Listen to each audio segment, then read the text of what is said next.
Welcome to the Tenet Podcast. I'm Todd Pearson, here with my friend and partner, Wes Brown. Hey, happy belated Thanksgiving. And yesterday was my birthday. Yay. Happy birthday, buddy. Thanks, man. It's good to be here. So this week on the program, we are traveling virtually to Washington, D.C. to talk with the extraordinary American artist, Matt Sesow. Matt's website is sesow.com. It's SESOW.com if you want to check it out while you're listening to this program. Matt, thank you for joining us today. It's an honor and privilege to have you on. My pleasure. Thank you for asking me to participate, and I'm always happy to share some of my experiences. Your work is magnificent. I found you via social media on Facebook, and so thank you, whoever developed the Facebook algorithm that allowed me to see Matt's art. And then since I discovered you, and I friend a lot of people on Facebook, a lot of artists, I usually go and see if they have a website, check out their work. But I was really struck by your art. And like I said, I think it's magnificent. I read that your work is somewhat influenced by the work of Jean-Michel Basquiat. But before I read that, I was thinking to myself, it's so different than anything else I've ever seen. It's so original. And I was thinking to myself, if you stuck, say, like Picasso and Ralph Steadman and like a punk zine or some kind of underground comic in a blender, you would have a Matt Sesow. Sweet. Is that a good description of your work? Yeah, I like that. So when I started, before I painted, I would listen to a lot of that music already, or the punk or the hardcore, whatever. I guess we call it hardcore. A lot of Maximum Rock and Roll, which is a radio show out of Berkeley, was a huge influence on me, which introduced me to a lot of bands. Also living in DC. I grew up in Nebraska. I didn't come to DC until 1989. But growing up in Nebraska, we had a college radio station that played punk rock in the 80s. So I listened to a lot of that. And a lot of that tempo and lyrics, the topics of the music were I guess, built the foundation for a lot of my early art and maybe hopefully what I'm doing today. But so I just kind of started painting if we want to go down this route with my talk, I'll just fly. You tell me when to go stop. for it. Yeah, that's great. I moved to Washington, D.C. in 1989 to come work for IBM as a software engineer. It was a job right out of college. And about probably 5 years into that career, I met some people in Washington, D.C. who lived, in a group house. So it was we had a music scene in Washington, D.C. In the early 90s and 80s, of course. And these people encouraged me or asked me if I could paint. And this was just like I was dating someone and these were her friends. And so I lied and said, oh yeah, I paint, quite often, or, I was kind of being a jackass about it all. And I just started painting. What happened is I really, really loved painting. So I took a lot of my influences as far as like music, politics. Back in DC, they still have it. It's a thing called the City Paper. It was like a free magazine, or it still is a free magazine that you can get out on the streets. And they would advertise bands that were coming. And that, of course, was kind of like my way to figure out what to do for the week. So I was painting, kind of like repainting posters for bands and using that as my early work as inspiration. But what I found out what I was doing early on is I was painting a lot of self-portraits, like about myself, my frustrations, my angers and things. So what happened is I think I kind of took a little bit of that Cold War, Russia, Soviet Union type black, red, white, yellow color scheme and sharp lines, and made everything very like strong and stoic, and developed my characters. Like my one of my main things I have is the lips and the teeth that you see on a lot of my paintings. So I just created this whole kind of iconography with using the punk rock, the Cold War imagery. And you mentioned Basquiat. So what happened was I'd been painting probably for about 2 years or 3 years, and that Basquiat movie came out in the theaters. And when that came out, the day it came out, I went to go see the movie all by myself. I'd heard it was about an artist, didn't know anything about him. And as I was watching that movie, I started, I saw the scenes where like, the gallery owner comes and says, "Oh my God, these are great." And he has like a stack of paintings, which was pretty much I had at my place at the time. And I was still working at IBM. And I pretty much started tearing up thinking, I think I can do this. I think I have a story that has the right kind of emotional background or foundation that I can tell a story like maybe some of the great artists, like, because I think so much of the great art comes from experience, and it comes from reaction to, a lot of people use the word trauma, but I'll use the word just life. I mean, you come at the canvas with your whole background every time you do a painting. And I think the painters that leave it all on the canvas are the good ones. Like kind of like, you don't leave anything back.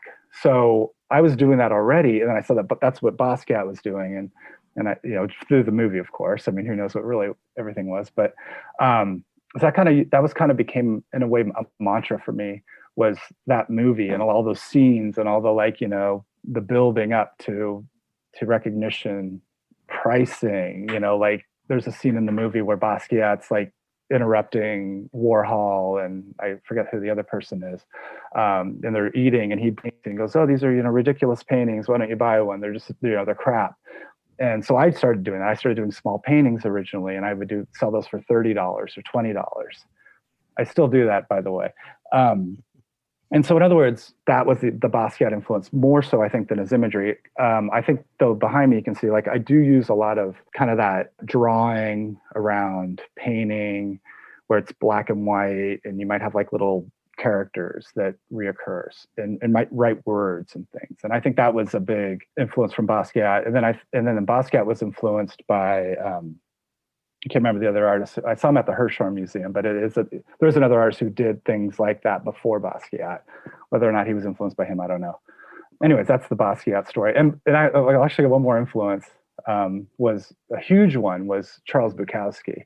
I had read a lot of Bukowski's stories and poetry before I even started painting, and I was really impressed by the idea of he did the day job, and then at night he would write. He would do his art. He kind of dreaded his day job, and he drank a lot, and he was just like, didn't leave anything back. He just like, left it all on the paper.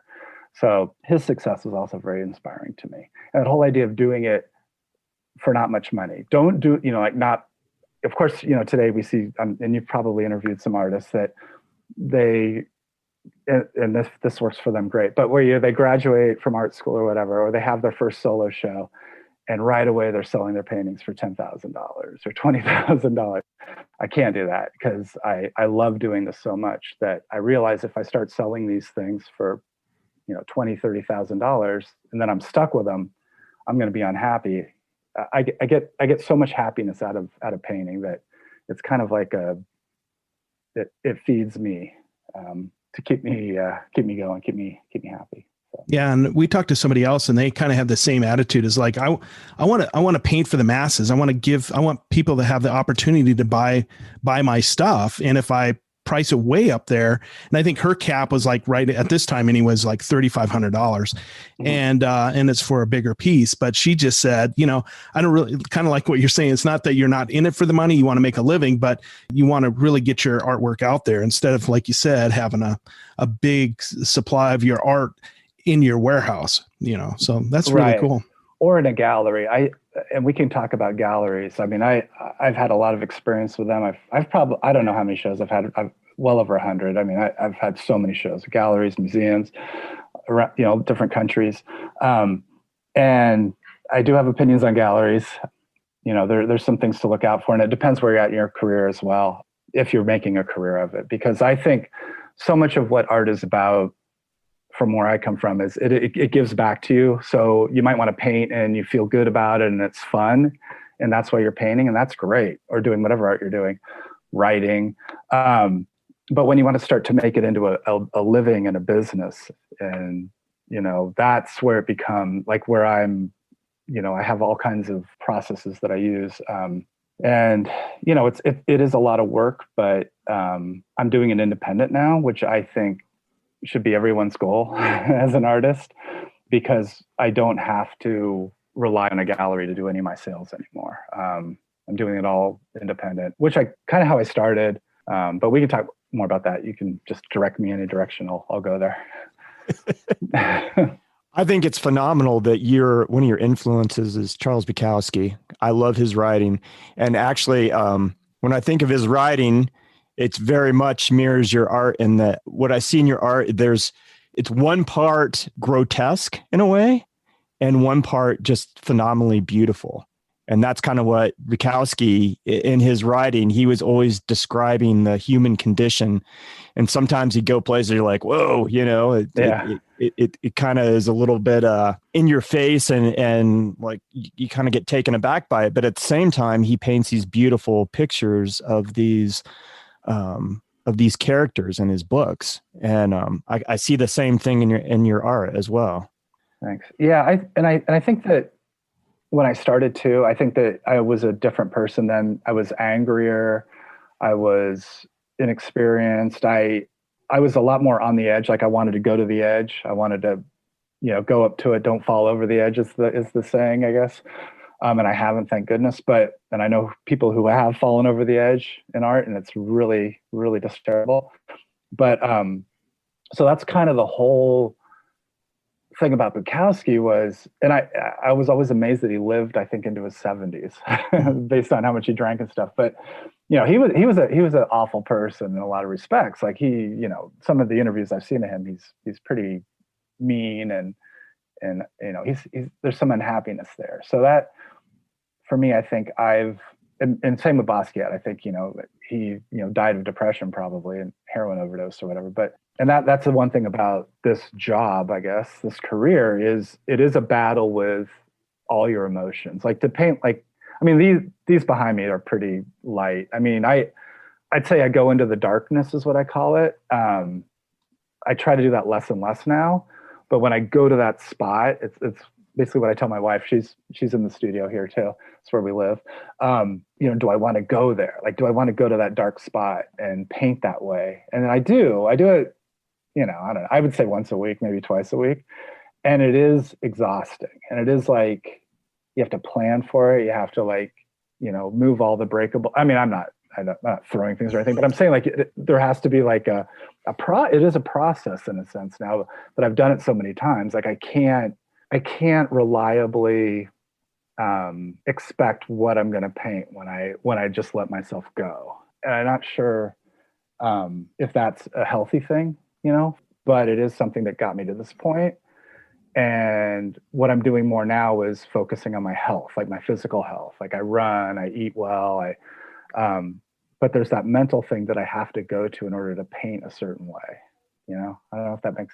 Yeah. But I think it's what Bukowski did, you know? Yeah. Do you kind of mentally prepare yourself then? That's kind of what you're saying, right? It's more of a decision than like, today I'm feeling angst and I'm going to paint that. You're like, and this is going to sound stupid, but on Thursday, I'm going to go to the dark side. I mean, is it that kind of, in a way, it's like, yeah, it's like, do I want to think about certain things? Okay. And that's what it is. Like, and it's kind of about me, but it could also be about, you know, what's going on in the world. It could be, you know, any number of like negative things. But then what I'm trying to do, like kind of like the punk rock idea with music, I think a lot of it brings humor into despair.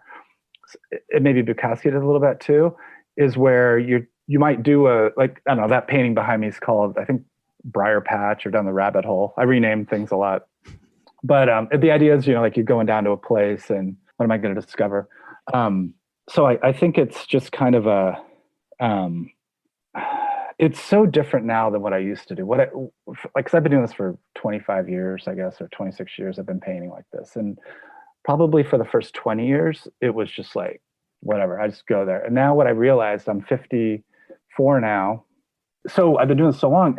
When I first started, I was like, I would just go, leave it all on the field, leave it all on the canvas. And what I realized is that I didn't want to continue to do that, you know, into my 80s and so that's what I'm kind of doing now is I'm trying to, I'm kind of planning to do a certain kind of painting on a certain kind of day, I'd say 80% of the days I'm doing like controlled matte paintings.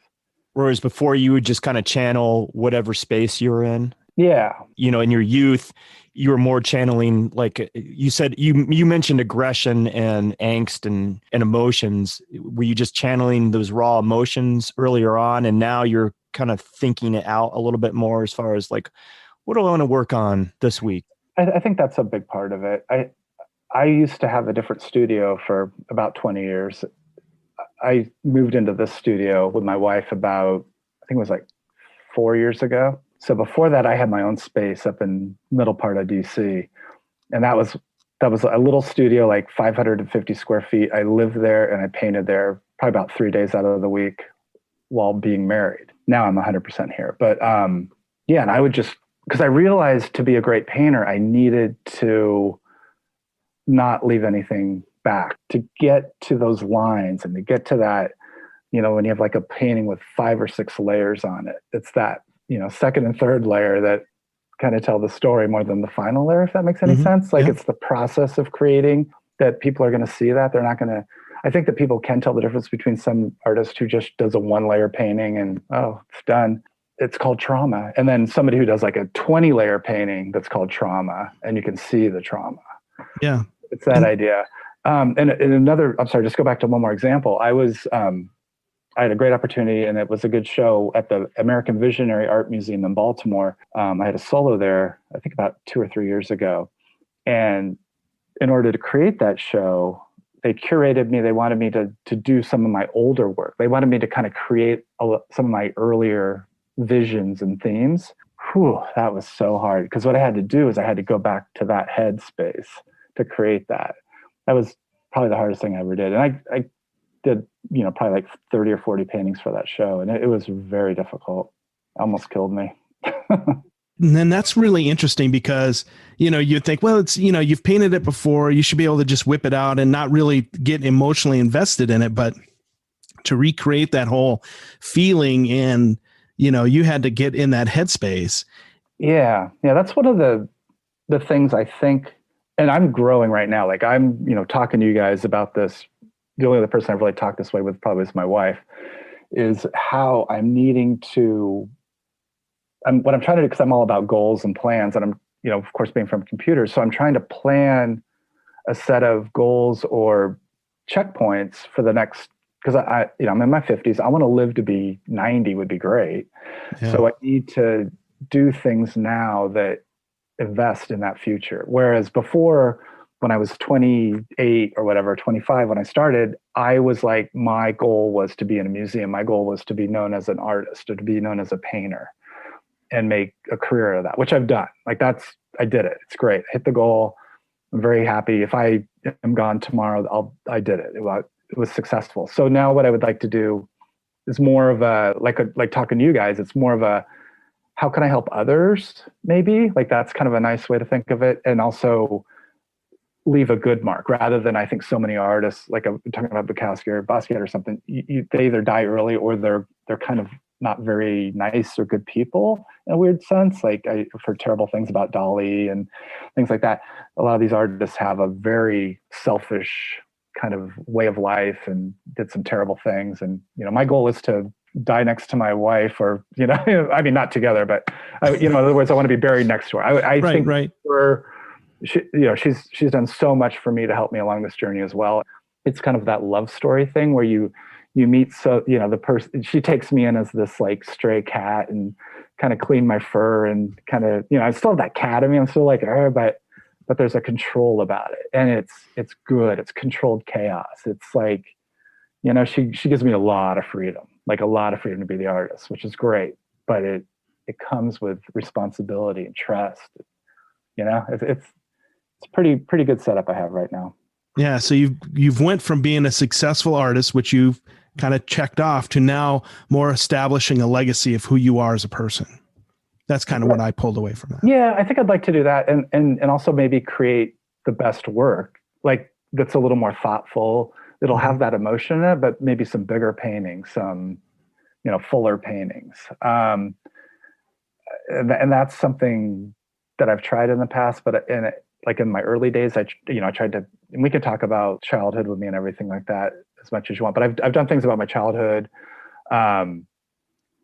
I'll just bring it out. Got hit by an airplane when I was 8. So I've painted that. I did that early on. And those are very primitive paintings that I did. And maybe to paint something about that now, I could do a better job. And I always used to say in interviews, I'm not good enough to paint what I want to paint.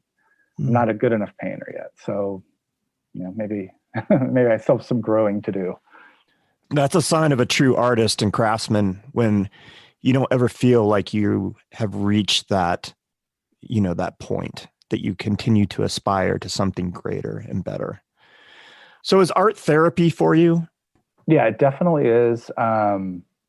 It's something that I kind of have to do now. But so basically the story of my childhood accident was when I was 8, I was hit by an airplane growing up in Nebraska. It was a landing, small airplane. It severed my arm. They reattached it. They had to cut the hand off because it wasn't getting enough blood flow.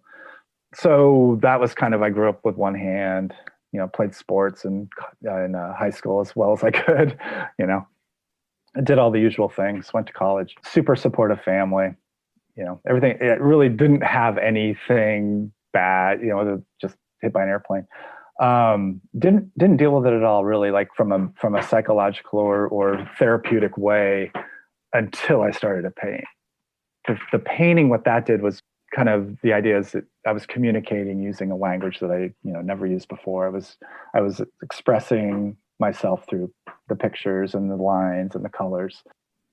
I think the therapy for me is that for the first time in my life, like maybe I have a special talent in a weird way. I think that's interesting because I always think it's interesting when somebody has, and we've talked to a handful of artists, but they're on this career path and they're pretty successful at what they're doing. And all of a sudden they pivot, like they decide that, I'm not really into this and I'm going to be an artist. Mm-hmm. You mentioned that you started painting because you were trying to impress this gal and her friends. At what point did you say, this is what I'm going to do? Well, a cool thing happened when I'd been painting, I guess, for like a year, just, for fun. And I kept everything, sold a few things to friends or whatever, like for $40. So anyways, this street festival was going on in Georgetown. And at the time I was doing little short videos. So I was driving my rusty old car through Georgetown and I saw this street festival. I was going to go look for like a place to go do some filming that we were just shooting like with, video cameras and stuff. It was really, really low, and ended up talking to the people running the street festival. And at the time it was my girlfriend. She said, yo, you should try to sell your paintings. And I was like, I suck. There's no way. So anyways, it was a 2-day festival. They said, sure, you can come tomorrow. So I went the next day and set up on a little front of a storefront, like outside of a closed business for the day, put all my paintings on the ground, on the sidewalk outside. And I was there like pretty much all day. Nobody bought anything. It was like getting towards the end of the day. And at the very end of the day, I was getting ready to pack up and just go, this sucks. I hate art, and this lady came along. She goes, "Oh my God, this is amazing!" It was so. It ended up she was a outsider folk art dealer visiting her son from Connecticut, and she sent me a contract the next day. So I had an agent after the first day of selling, which was pretty miraculous. So I had an art agent. She worked with me for 5 years. As I was working in the computers, I had this art deal on the side where I had an agent who was getting me out there, getting my name out there, promoting me. So that was pretty cool. Thing was, she was taking her cut and I was still working. I didn't need the money. It was just kind of like a fun little thing to have on the side. Like, oh, look, I'm in a magazine, or, I'm in a show in New York or whatever. That was cool. It was really cool. So what happened is eventually working for all the .coms and everything. After IBM, I was working for a .com, ironically, in Georgetown, and they laid me off as they're telling me, because I'd worked, like I said, I worked in the corporate field for a long time, and I've seen a lot of like where they'd had layoffs of people and everybody's like all upset. I mean, obviously you're going to be upset. And I remember them telling me that, and I just go, "Oh my God, thank you." Like I was in the meeting, they go, "You're Matt, we just can't, we've got to cut staff. We're going to let you go." I go, awesome. I mean, I don't know if I said awesome, but I said thank you. What I did is I walked out of there, Georgetown, and I walked into this gallery that I knew down the street. And I said, hey, you guys, can I have a solo show? They said, yep. And so from then on, I just quit working corporate. So that was like, I think it was 2001, right before 9/11 or whatever. And I haven't looked back since. So yeah, it was kind of a blessing in disguise. Yeah, that's an amazing story. I don't know I know a lot of people that work in the field of computer software and IT and that sort of thing.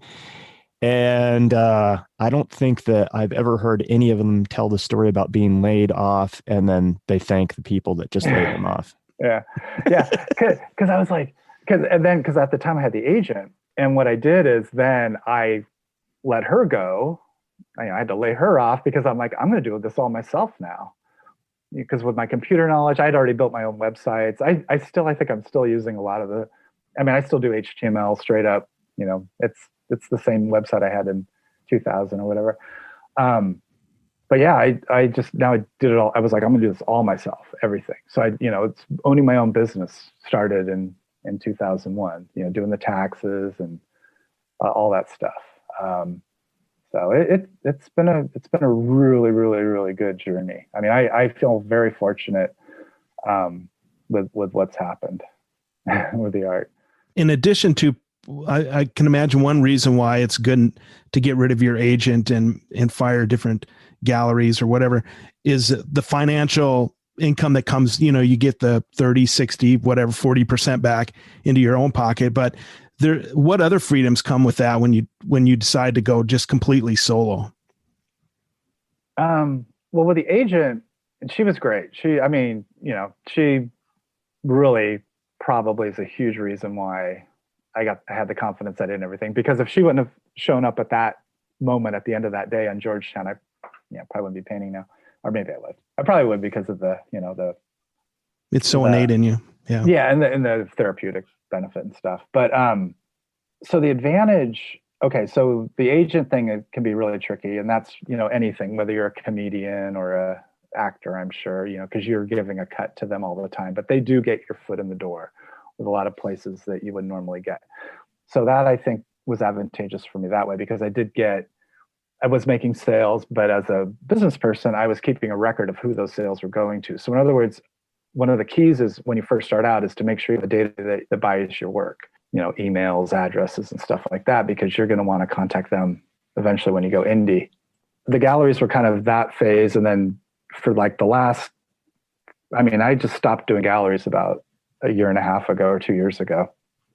So we'll see if this works. But with the galleries, what it is they usually take 50%, most of them. And a lot of galleries, I had to pay for my own, car rental, my own hotel, all this extra stuff. Sometimes my own advertising. I mean, it was some of these galleries, I guess they mean well, but some of them are also just like, I might have more years in art than they have running galleries. Right. That happens a lot. Like a lot of times you're going to be like a new gallery is like, oh, we'd like to show you. And they're like on their third show. Like, all right, I guess I could, and it's like your 300th show. But you have to kind of do that with galleries to get into some of these cities and, get some new exposure, which and I played that game a lot. And I'm glad I did, because I got to travel all the world that way. Like I went, to Europe, I went to Australia, had my work all over the place.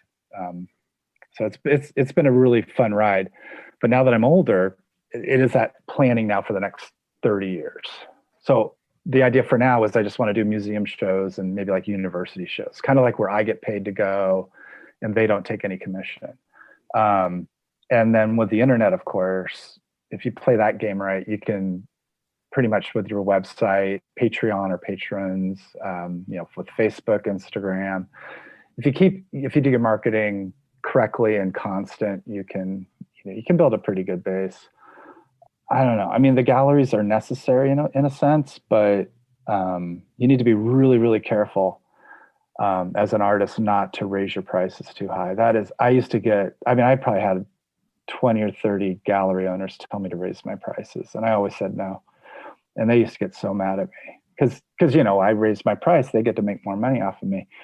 But my whole idea has always been to, like that punk rock thing. Like I want to have the $5 show that, like when you go see bands back in the 80s and 90s, it was $5 to go see Black Flag or, whoever. You weren't like, oh, it's going to be $300 to go see Madonna or whatever the crap that is nowadays. Right. And that's what so many people are like. So many artists that are like, oh, they're like Madonna. They're like, their little, this cup is $20,000, where I would sell a picture of a cup for $20. And the idea is I want to have, it's kind of like the AOL model back in the old days of America Online, how they used to send everybody a CD in the mail. Kind of got the free CD. So the idea is to just blanket the market, just blanket it with as many of my paintings as possible. And so far so good, thankfully. Yeah. We see this time and time again with artists that are successful. You offer something for everyone. You can own for a very reasonable price an original Matt Sesow painting, correct? Right on. Yep. And I mean, I've had people, they pay me over time. We don't do open studios right now because of this whole COVID stuff, but when we did open studios more, like people would come in and, you just get deals. I'm like these paintings are going to be much more effective hanging in somebody else's home rather than behind me right now. And the idea for me is always like, so behind you can see that I have a drying rack there. Mm-hmm. I try to keep that always, like I got to move everything out. Like I sell. Like I always try to keep my new page. So some of the way my website's set up is I have new.sesow.com. So that's all the new paintings. And then if you click the next, it always goes to like a page of sold. So what I'm trying to do is only have like about maybe, 50 or 60 paintings available at a time at the most.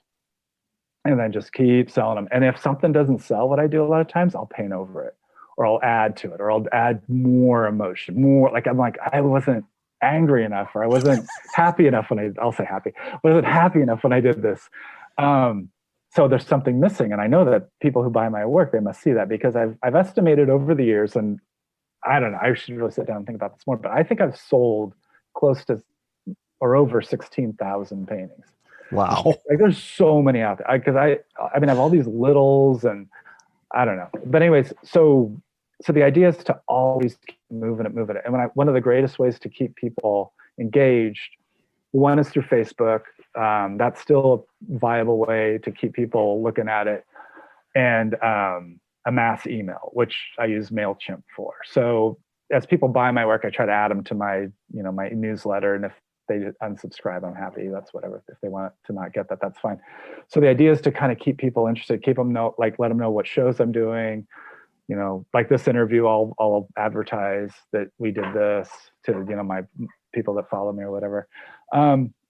So those are kind of really all I use. And then things like Instagram, I don't really use that much because there's not a way to capture the conversation with someone. Like it's kind of like everything's very temporary and stories go away. And I'm like, that's not a very good business model to me. Like I want there to be a record of, conversation with a buyer or somebody's interested, or, if somebody wants me to do a commission, or I'm like, send me an email. Like we need to have that agreement recorded. And so it's just, I don't know if that's what you're asking, but no, but you brought up a lot of significant points. That was what I was asking, but you took it and expanded it, which was great. But to you, the connection is really important. That's why you said the Instagram, doesn't really work for you as well. But to you, between studio visits, your email list and Facebook, you're really trying to connect with people and trying to build that following. And like you said, you'd rather have a painting go to a person and be on somebody's wall than sitting in your studio. Somebody else comes to visit and they see that painting on their friend's wall, they're going to go, wow, I really love that. And they're going to turn, those people are going to turn these other friends onto you. Yeah, I'd rather get $100 for this painting than try to wait till it sells for 1,000. Yeah, so this painting, these two behind, like this one I haven't even posted yet. So my whole thing, another thing I'm trying this year is I'm not going to post new paintings until December 29th. And that's a tax reason, because pretty much this tax year I've done well, and I don't really want to have a bunch of sales right now because I'm just going to have to pay taxes on it anyways. So what I'm doing is I'm trying to build up for January. So the January has a big sales. I don't know if that strategy will work. We'll find out. So you basically did you look at your taxes and go, okay, I'm at this threshold. If I make any more, I'm going to be bumped into the next tax bracket. Really? Oh, that's awesome. It's that idea, because we pay quarterly taxes. I mean, this is the business of it. If you're an honest artist person in America, you have to pay your taxes every 3 months, and your estimated, and you gotta, you write off your studio part. It's a big thing of responsibility if you're really going to take yourself seriously as an artist full time, which is what we do. And so we looked at what we paid last year, and it was all messed up because we paid taxes in July. Remember, we had that delay because of COVID and everything. And we did because Dan and I, my wife and I, we combine everything because we're married now, and she's an artist too. So we're kind of like, how are we doing? Are we happy? Do we have enough? We're like, yeah, let's put the brakes on this and not sell anything again until January. And then I think what that allows me to do too, I have freedom now in all of December where I'm just going to kind of try to hopefully paint, let my mind go to new places, do a little more free, rather than I'm like, okay, I got to paint a bunny, I got to paint a cow, I got to paint a bull, because those are sales. I have these icons that I just repeat, and they sell, but the creativity isn't quite there anymore because I did that. That's something I came up with 20 years ago. And I'm just repeating, it's like I don't know, any artist who has an icon that they do over and over. And that does pay the bills though. Oh, that's awesome. But we've never ever talked about how even the business of it, if you're strategic, even when it comes to tax time, it allowed you to okay, we're good now. Let's go in production mode, and then we'll hit it hard and get in January. I love that tip. That's awesome. Thanks. Yeah. And the idea is to do better work too. So it's not like I'm just exhausting myself through December. I'm just kind of now I'm sitting back. I get to like last December, I did the same kind of thing, and I built that drying rack. Now's the time for me to go, okay, what, look around, what can I do marketing wise? What can I, maybe focus on the website a little bit. So rather than focus more on the, the other parts of the business. Yeah. The peripherals. Yeah. I'm even going to look into paint colors. That's another thing I need to do this month. I need to make sure I have the right blues and the right greens ready for January 1st and nice. Boom, attack it. That's awesome. I love it. So it's interesting that you are very organized, and obviously time management, you must be good at that. What percentage do you spend of your time creating or painting, and what percentage would you say you spend doing promotional stuff, website stuff, social media? Social media is pretty much, sitting at the kitchen table and just, that's kind of while I'm eating kind of stuff. I don't really spend much time on that. The website is something I do at night after I've painted all day. Usually what I try to do now in my new, 30-year plan, let's just call it that, is I try to run or exercise in the morning. For example, November, December, I'm doing a 100-mile challenge, or I'm trying to run 100 miles in 2 months.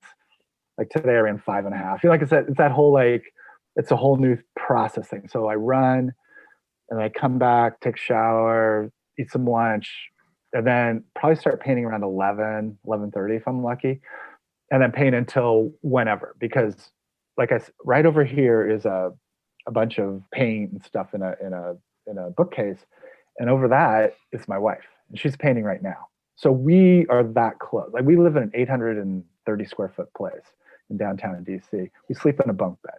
And so she's right over there right now painting with her headphones on. She probably hear me a little bit.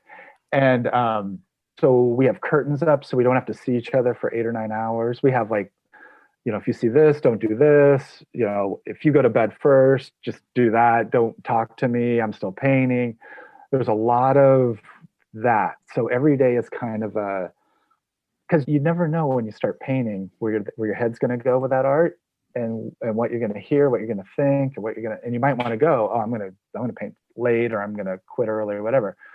So pretty much we try to work, I'd say 7 hours of painting would be a long day, 7 to 8. So a typical work day, but we work every day. For example, like Sundays are packaging day. So we sell paintings all throughout the week. Sunday, we package everything up. So like on a good week, I'll sell 30 or 40 paintings. That'd be a good week. Usually it's about like, I think this week I only sold like 5 or 6 because I've been kind of, not posting new things. So we'll go to the post office on Monday. We all know each other first name basis at the post office. So it is kind of a, very, very process oriented. That's what we do. It's just, so Sundays are packaging, Mondays are mailing, and then Monday through Saturday is painting. So Sundays are kind of our day off, but we do have to work to package, and that can take like 6 hours. Wow. Painting. Sure. Yeah. Especially if you're shipping 30 paintings or whatever out. Yeah. That's a lot of paintings, man. Yeah. So we've learned how to, we can do UPS, we do international.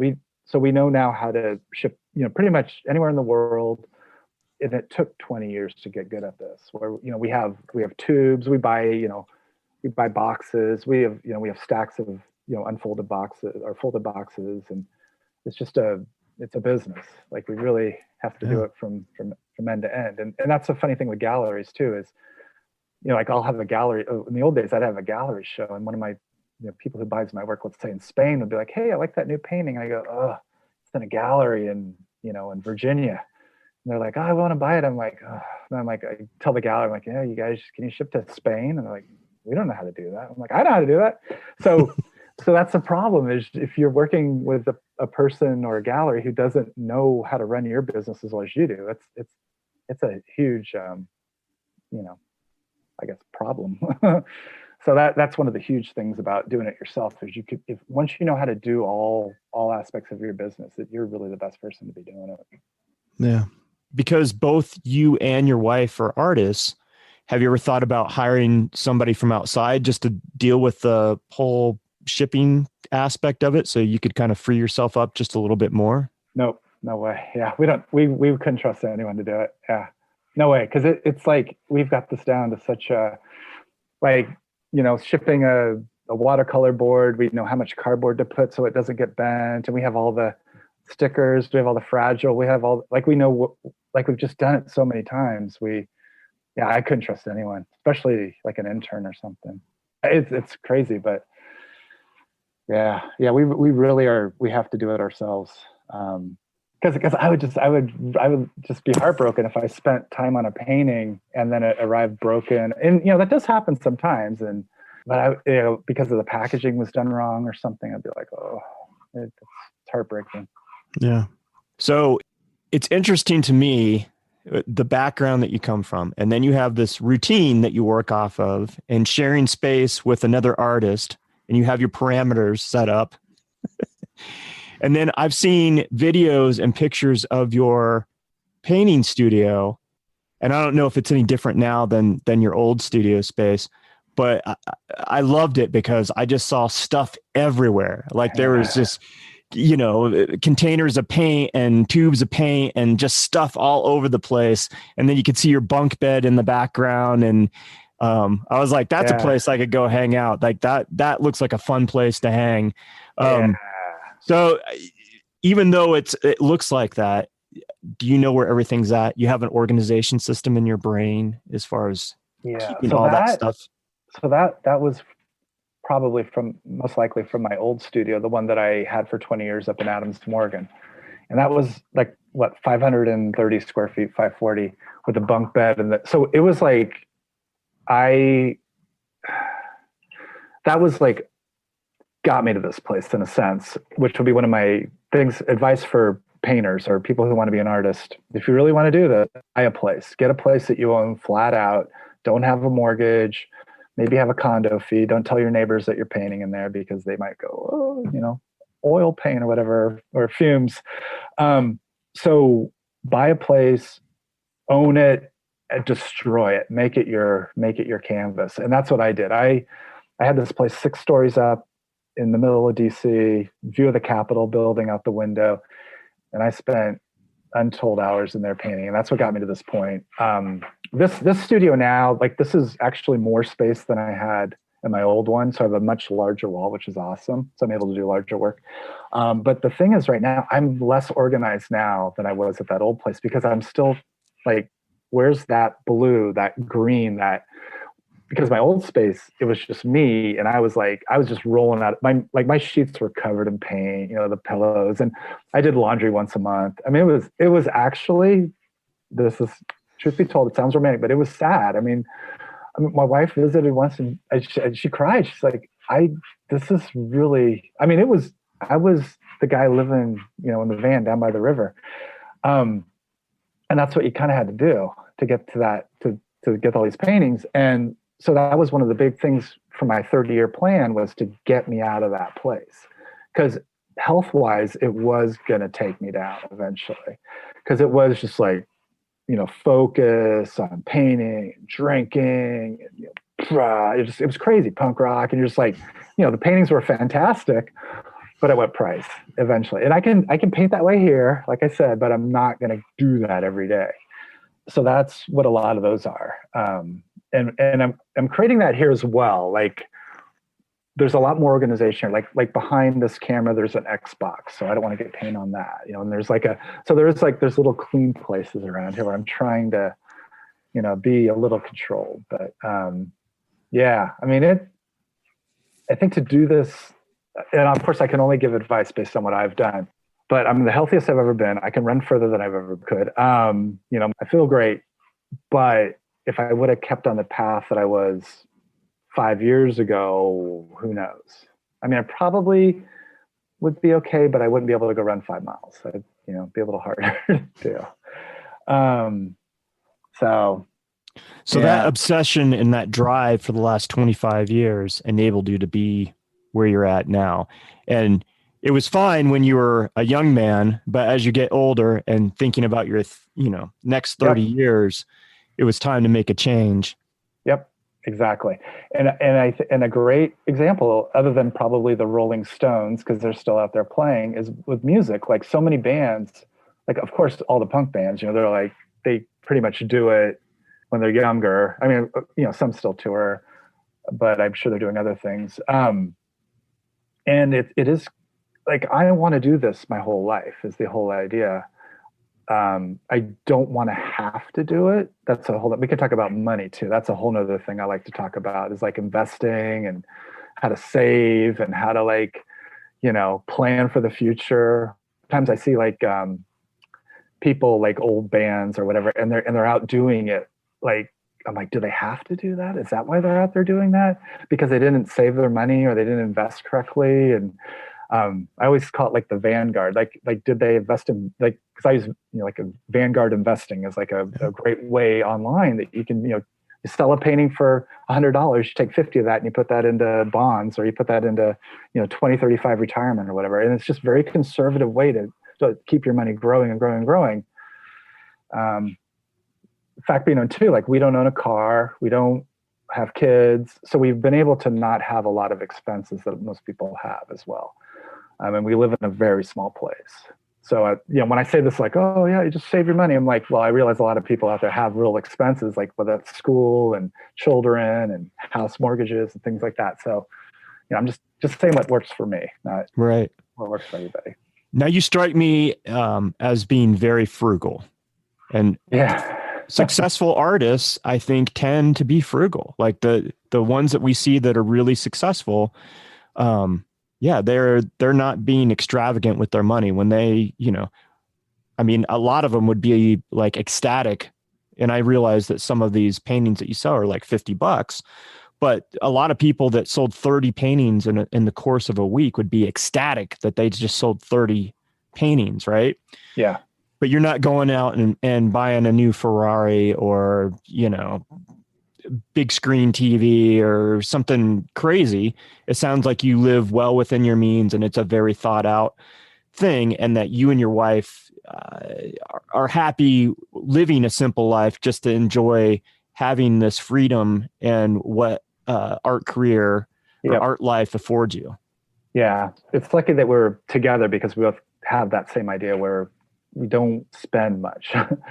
um, I think that's really a huge part of it when you're starting off. If you can get rid of all your debt, which I know that sounds like a beautiful dream, but when I bought my place that I painted in, that was a mess and was going to kill me, that I just sold a couple years ago, I bought that place for nothing.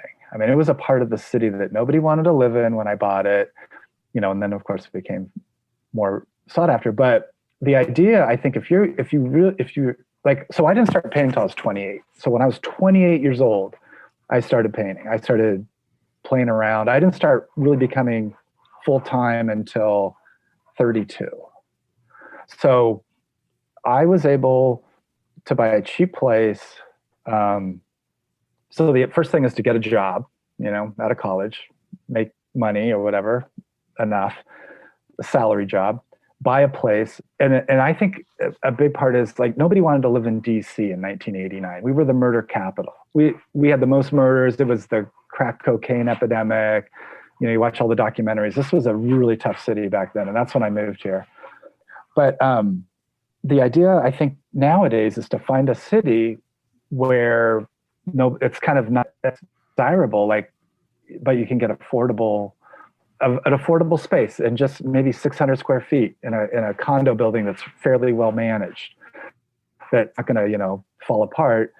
And you could like Bukowski, and that's how I was inspired. You do your day job. He was a postman during the day. So you do your day job, and then at night you have this, like, I don't know if he paid for his place, right? He probably rented, but you have this castle, this utopia that no one can take from you. You own that, and you can do whatever you want there. You can paint whatever you want. You can write whatever you want, and it's just like you're free. You're so free if you don't have debt, and you own some property, and it could be in a just bad town or wherever.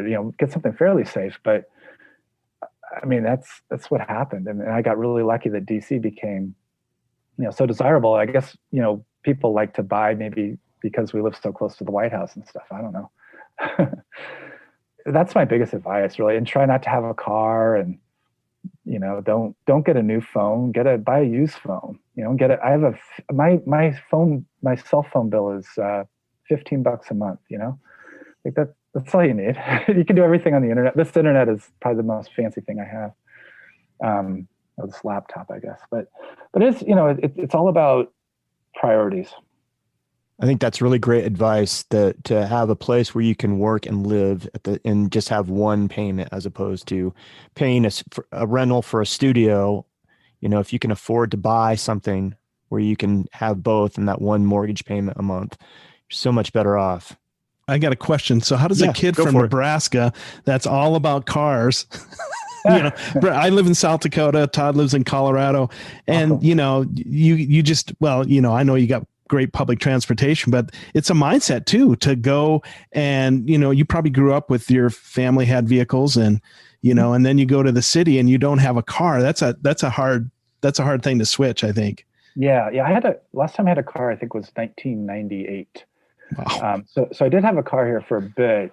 It was a free car though. I had a friend, he abandoned a car. This was the old DC, and it was drivable, and we got it working, and then I just got it, plated, and I drove that thing across the country a couple of times. But anyways, so coming from Nebraska, I don't know. I think another thing too about this is I've always maybe had I don't know if you call it a mantra. I'm not well versed in all this stuff, but some things you say over and over in your head, like you just have a goal, you have a goal, and you just keep that going in your head. Which, like I say now, it's my 30-year plan. It's the live. Yeah. Try not to be a burden on people, but do some great art and do my best art. But not at the expense of that 30-year life goal of being alive 30 years from now. So I think that was part of it. Is coming from Nebraska, I was fortunate that my family was so supportive and everything. It was kind of like, they're supportive. Oh, you got this great job at IBM. Wow, way to go. And then I'm like, yeah, I want to be a painter. Like, oh, okay. Really, really awesome. And I think that it's all about work ethic. If we want to talk about Midwestern work ethic, I started off detasseling corn when I was, I don't know, 13 or 12 or something like that. had jobs ever since then. I had my first programming job when I was 15. I don't know. I mean, I can only say what I did, Right. because I know everybody's situation is different. And I don't want to sound like a, jerk or something, but I think it is just kind of, you have to develop a mantra, get along well with others when you're a kid. But if you have a goal to like be a painter in Detroit or Baltimore or New York City or whatever, keep that mantra going, and all your decisions you make when you're 10, 11, 12, 13, 14 will lead you in that direction, subconsciously or consciously. You will get there if you just keep that as your main goal. Set goals. I mean, that's it. That's awesome. Goals. Yeah. Where in Nebraska? Just Lincoln. Okay. Where'd you go to school? Where'd you go to college? University of Tulsa. Tulsa. Okay. Yeah, the Golden Hurricanes, who I think have a good football team this year that could beat Nebraska. Oh, wow. I mean, because football. But and my niece went to Augustana in South Dakota. Oh, yeah, Sioux Falls. Yeah. She ran cross country there. Cool. Anyway, we talked about Nebraska a couple times. So I was just, obviously, because I'm in South Dakota, I'm like, I wonder where. So thanks. Yeah. Yeah. So I know you got the system in place that has afforded you a lot of freedom. Why stick around DC? You could move any place at this point and do what you're doing now. Yep. Since you have such a large following and collectors all over the world, what keeps you in DC? Yeah, 3 years ago, my wife and I, Dana, we actually were days away from settling down on a house in Connecticut. We had gone up to a show I had in Provincetown, Massachusetts. I've shown a few times up there. And on the side trip, we went to where she grew up, which was outside of Essex, Connecticut. Can't remember the name of the train stop. But we took the Amtrak up, and we looked around, and I was like, oh my God, this is beautiful. It's idyllic. And these houses are amazing. So we just for fun looked at a few houses. And then the realtor took us to this one house. It had 30-foot high ceilings. It was an artist who had just passed away. It was massive. It was 3,000 square feet, built to 1970. We're like, hell yeah, we want this. We're doing it. And then we started to look into, home inspections and have this house been kept up. And so it turned out that it was going to be a nightmare.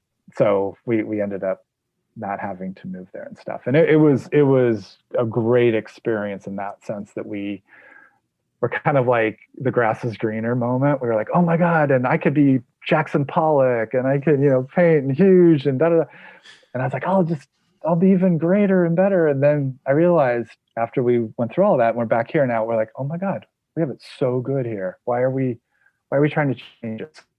Now is to stay in DC probably for the next at least 10, 15 years, seeing how things go. But one thing we've really enjoyed about living here, one of the great things is we didn't need a car. We don't need a car.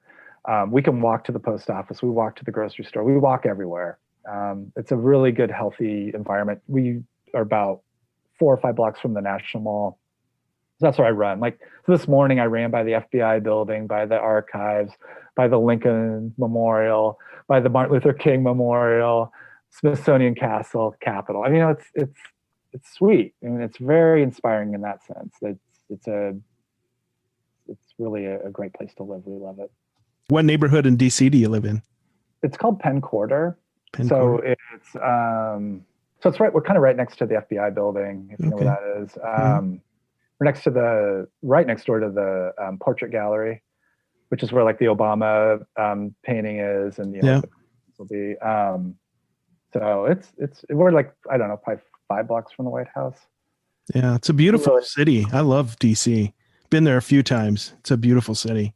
Yeah, I love DC, and you have so much available to you, and it's so cosmopolitan. It's a beautiful city. I can see why you'd want to stay there, and it has a really good public transportation system as well. So yeah, I can see how you could get away without having a car. In addition to just walking, it's pretty easy to get around. Yeah, and starting out with my art career and up until the last few years, because all the galleries are closed, but had a lot of good shows here, a lot of really helpful people, great galleries, whether or not they were taking 50%, but they were just really good people, with some really cool galleries and fun spaces, where they get a lot of people to turn out.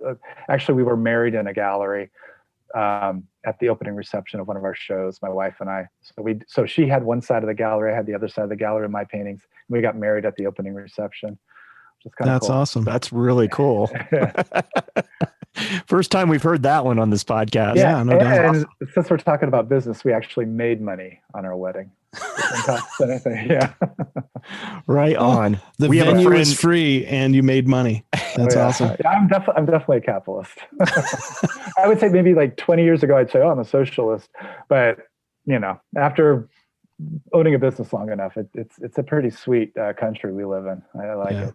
Well, we have a friend, Bob Ragland, who's an inspiration for this podcast, and he will love to hear that story. Hopefully he listens to this episode about actually making money on your wedding day. Yeah. It's a great story. Cool. So you don't offer prints. It's all original work, correct? Yeah, I have some things that I call prints. There was one gallery in Spain that used to sell limited printouts of my work. And then what I've done is in the past, through Vistaprint, made like little posters, but they weren't limited edition or anything like that. So I sell those for like $25. But if you go to prints.sesow.com, I have like probably 20 available there that people can get for $25 shipped. So in America, if you're outside the country, it costs more. But for $25 more, you can have an original, correct? Yeah. Or even some of my stuff is $35, I think, on my Smalls page. I have smalls.sesow.com, which is where I put a lot of. So what it is, it's kind of like that Basquiat format I talked about earlier, where it's the small, quick paintings that might be, a little less, what do you call it? Stupid, ridiculous art. So it's kind of the idea where it's just kind of, fast things, but they're kind of a lot of my icons, like it's the bull, the birds. I did a whole like COVID-19 series, and I sell those for $50 now because they're on canvas board, which is a little nicer material. But in the past, I'd sell them for like, $25, $40. They were selling them up at the Visionary Art Museum in Baltimore for a while in the gift shop. I'm sure they still have some up there. But with everything being closed now, it's just kind of like we're in this weird holding pattern. I'm not sure, what the Visionary Art Museum has in their gift shop right now, but hopefully we get up there soon and check it out. So your art starts at around $35 to $50 and goes to what is? I think my highest right now would be 900. I think on my site, I had one that was 1,200 a couple weeks ago, but that sold. I was able to be in a show in Russia, which is really cool, at a museum, and I priced those a little higher. And then I had some like larger pieces. So if they're larger, they might be over 1,000. But I think the most I've ever sold a painting for was probably 5,000, and that was a painting that went around the country. It's like a whole bunch of museums, it was a very significant piece. But so that's kind of how I price a lot of the stuff is where it's been, and so like. This thing behind me, that's a guy riding a chicken. That's just on a piece of my studio wall is right here. So this is like a cardboard or chipboard that I paint on. So I can, replace it and make the wall smooth as I do paperwork. So what I do is I pull these pieces of cardboard off and do new paintings on those. So that's what that is. That's like, so that painting of the chicken guy down there, that's probably, I don't know, like 300 or 400 pieces of paintings from old paintings on that. So I'll put that up on December 29th, and that'll probably put up for like, I don't know, $600 or something. So, it just kind of depends on where a painting's been, I think, nowadays. But I don't like to charge more than $800 or $900. And you've kept that pretty consistent throughout your art career, correct? Yeah. I've definitely been with galleries that wanted me to triple my prices, and I said no. A funny story was once in Australia, I had a show, and the gallery owner was giving Dan and I a ride back to the hotel, and you hear the click of the door on her car, and she locked us in, and she's like, you need to raise your prices. I was like, oh my God. Like, we can't get out of the car until I raise my prices? What are you doing? And held captive for pricing. Yeah. That's ransom. Yeah, I know. I was like, no, I don't work with her anymore. So is your wife Dana? Yeah, Dana. Or Dana, I'm sorry. Yep. Dana Banana. That's how I remember it. That's awesome. And I take it Poe with Raven was a collaboration between the two of you? Exactly. And that was using a piece of the wall. So that was a piece of the wall that I took off and said, hey, Dana, paint whatever you want on it. So my part was that it just had drippings from like half a year of paintings on it. And actually the cool thing is the person who bought it just picked it up today downstairs. Wow. That was the first thing I saw, and I'm a huge Poe fan. So I was just like, oh my God, that's awesome. And yeah, your wife does a great job of painting Edgar. So yeah, I love it. Have you done that a lot, collaborated with her? Yeah. So we have a website called defiled.danaellen.com. And that's kind of a DANAELLYN.com. And that's where I think it works on defiled.sesow.com also. I think I set that up. But anyway, so the story goes there is like Basquiat, the movie. There's a scene in there where, because remember, he's dating a girl, I guess, who's a painter too. And she wakes up after he'd been up all night painting all over all her stuff. And she gets all pissed off. Like, yeah, he's like, oh, I just thought it needed a little something there, a little something there. And so when I first dated Dana and she was painting, I go, oh, can I just put some teeth on one of her paintings? She said, no way. So, because I'm not going to do that. But so eventually what happened is we decided that we could take some of our older work. So I had some old paintings and she had some old paintings that we hadn't sold.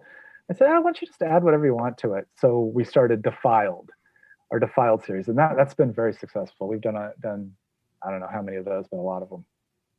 That's awesome. Yeah. Have you done anything differently during the pandemic as far as promotion and marketing that you outside of what you would usually do during a normal time? No, normal times. Not really. I'm supposed to have a show. I was supposed to have a show. 2 shows actually. I don't know if they're going to happen because of one's in a university. Actually, they're both at universities. So who knows with COVID and stuff. But that's kind of the only thing. Is kind of because if I'm going to have a show, I need to paint in preparation for that. So when I paint for a show, I do a lot of work. So because I know half of them are going to sell before the show even gets hung. Because I don't like to paint great things and then not sell them. It's like that would be kind of counterproductive. So if I have a show coming up, I'll paint say I'll aim to hang 20 good paintings and I'll probably paint 80 and sell 60 and hang the 20 that are left. So people, when they come to one of my shows, you're kind of seeing the leftovers. Sorry. But so the one thing I did create, I created an icon for the COVID ball. It's like a white ball with some red things around it. So I did a series of those. So I did some COVID stuff. I did a few things, a lot of the protests and things going on in DC around the 1st of June. I did a few things with that. The COVID stuff I did probably, I'm going to guess around 200 or 300 paintings with COVID balls in them. So most of those are sold, but I still have a few left at smalls.sesow.com. So there's a few of the little ones for $50 there. Hey, you know what? If somebody's watching this and you want one, just mention this podcast. You get it $40 shipped anywhere in the USA. How about that? Wow, that's a heck of a deal. Including you guys. Heck, I'll send you guys one. Just tell me what you want. So anyway, so there's a COVID balls. That's pretty much it. And what I would do is I would write on them a lot of the terms that you'd hear, like alone together, and I'd paint a couple bunnies around COVID balls, or herd immunity, or asymptomatic. I've done ones like this, like the top one here that's kind of that Basquiat influence, a little bit about it, like asymptomatic was one I remember I did. So I think I started doing those in February because we like to follow the news a lot. So we were kind of following the China reports on the virus and stuff early on. And so current events actually influence your work quite often. Yes, very much. Right now with the election, I didn't do a ton of Trump stuff because I find it's hard to say one side or the other and not piss off half of the people that buy your paintings. So I've been I hate to say apolitical because that's a bad word in the punk rock world, but I would say that I've done a lot of stencils and stuff of Trump, and I'm going to do the same thing with Biden too. I think starting off, and not be too. I want to talk more about what other people are saying and thinking rather than anything I'm saying or thinking. I think that I have enough in my own little head to work on until because I don't feel like I need to say a statement about. I've been asked to be in political shows and I've said no, because I just think that there's so much anger right now, and I don't like that. I don't want to be angry. Right. Yeah. So we've kind of done the same thing. We typically don't talk a lot of politics on here. We've talked about situational stuff like, stuff that's happening with the police and the minorities and stuff like that. It's just like you just kind of check yourself, because I don't want to piss off anybody on my podcast and lose listeners just because of my political thoughts, because they're mine. They're nobody else's business. But yeah, so it's amazing though. But maybe in the Reagan era, we probably wouldn't have thought twice about being critical of Ronald Reagan or pro Reagan or whatever. But in the Trump era, we're definitely a little bit more sensitive to that. I like to be a moderate, but I can't be a moderate the way I paint. So I don't know. I mean, and we're always evolving. So I don't know. I think my next painting is, it's not going to be political. My next painting, I think, is going to be some birds. So. There you go. That sounds good. Maybe our next podcast episode will be about birds. Yeah, there you go.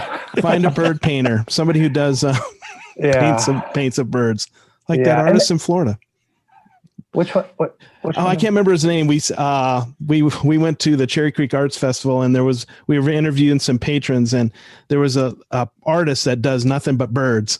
So it just popped in my head. That's cool. So maybe that's what we need to do, is find him. Yeah, that's cool. And I think for the political stuff, I think it's really a great opportunity for younger artists to really be known, because that's a good, like, when you have that energy. I think that's to the streets and all that. I mean, get out there and do it. I mean, I'm not saying I'm not going to be political, because I have been, but I just, I don't know. I have a lot of stuff up my sleeve. Sure. No, I totally get it. This one. Yeah. Yeah. They're good.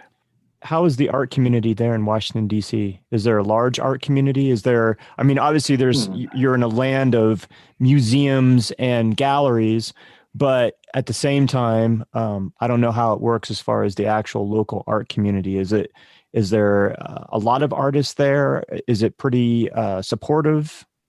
The DC government's really supportive of individual artists, in a sense that they give grants out a lot, which I don't do anymore. I tried it.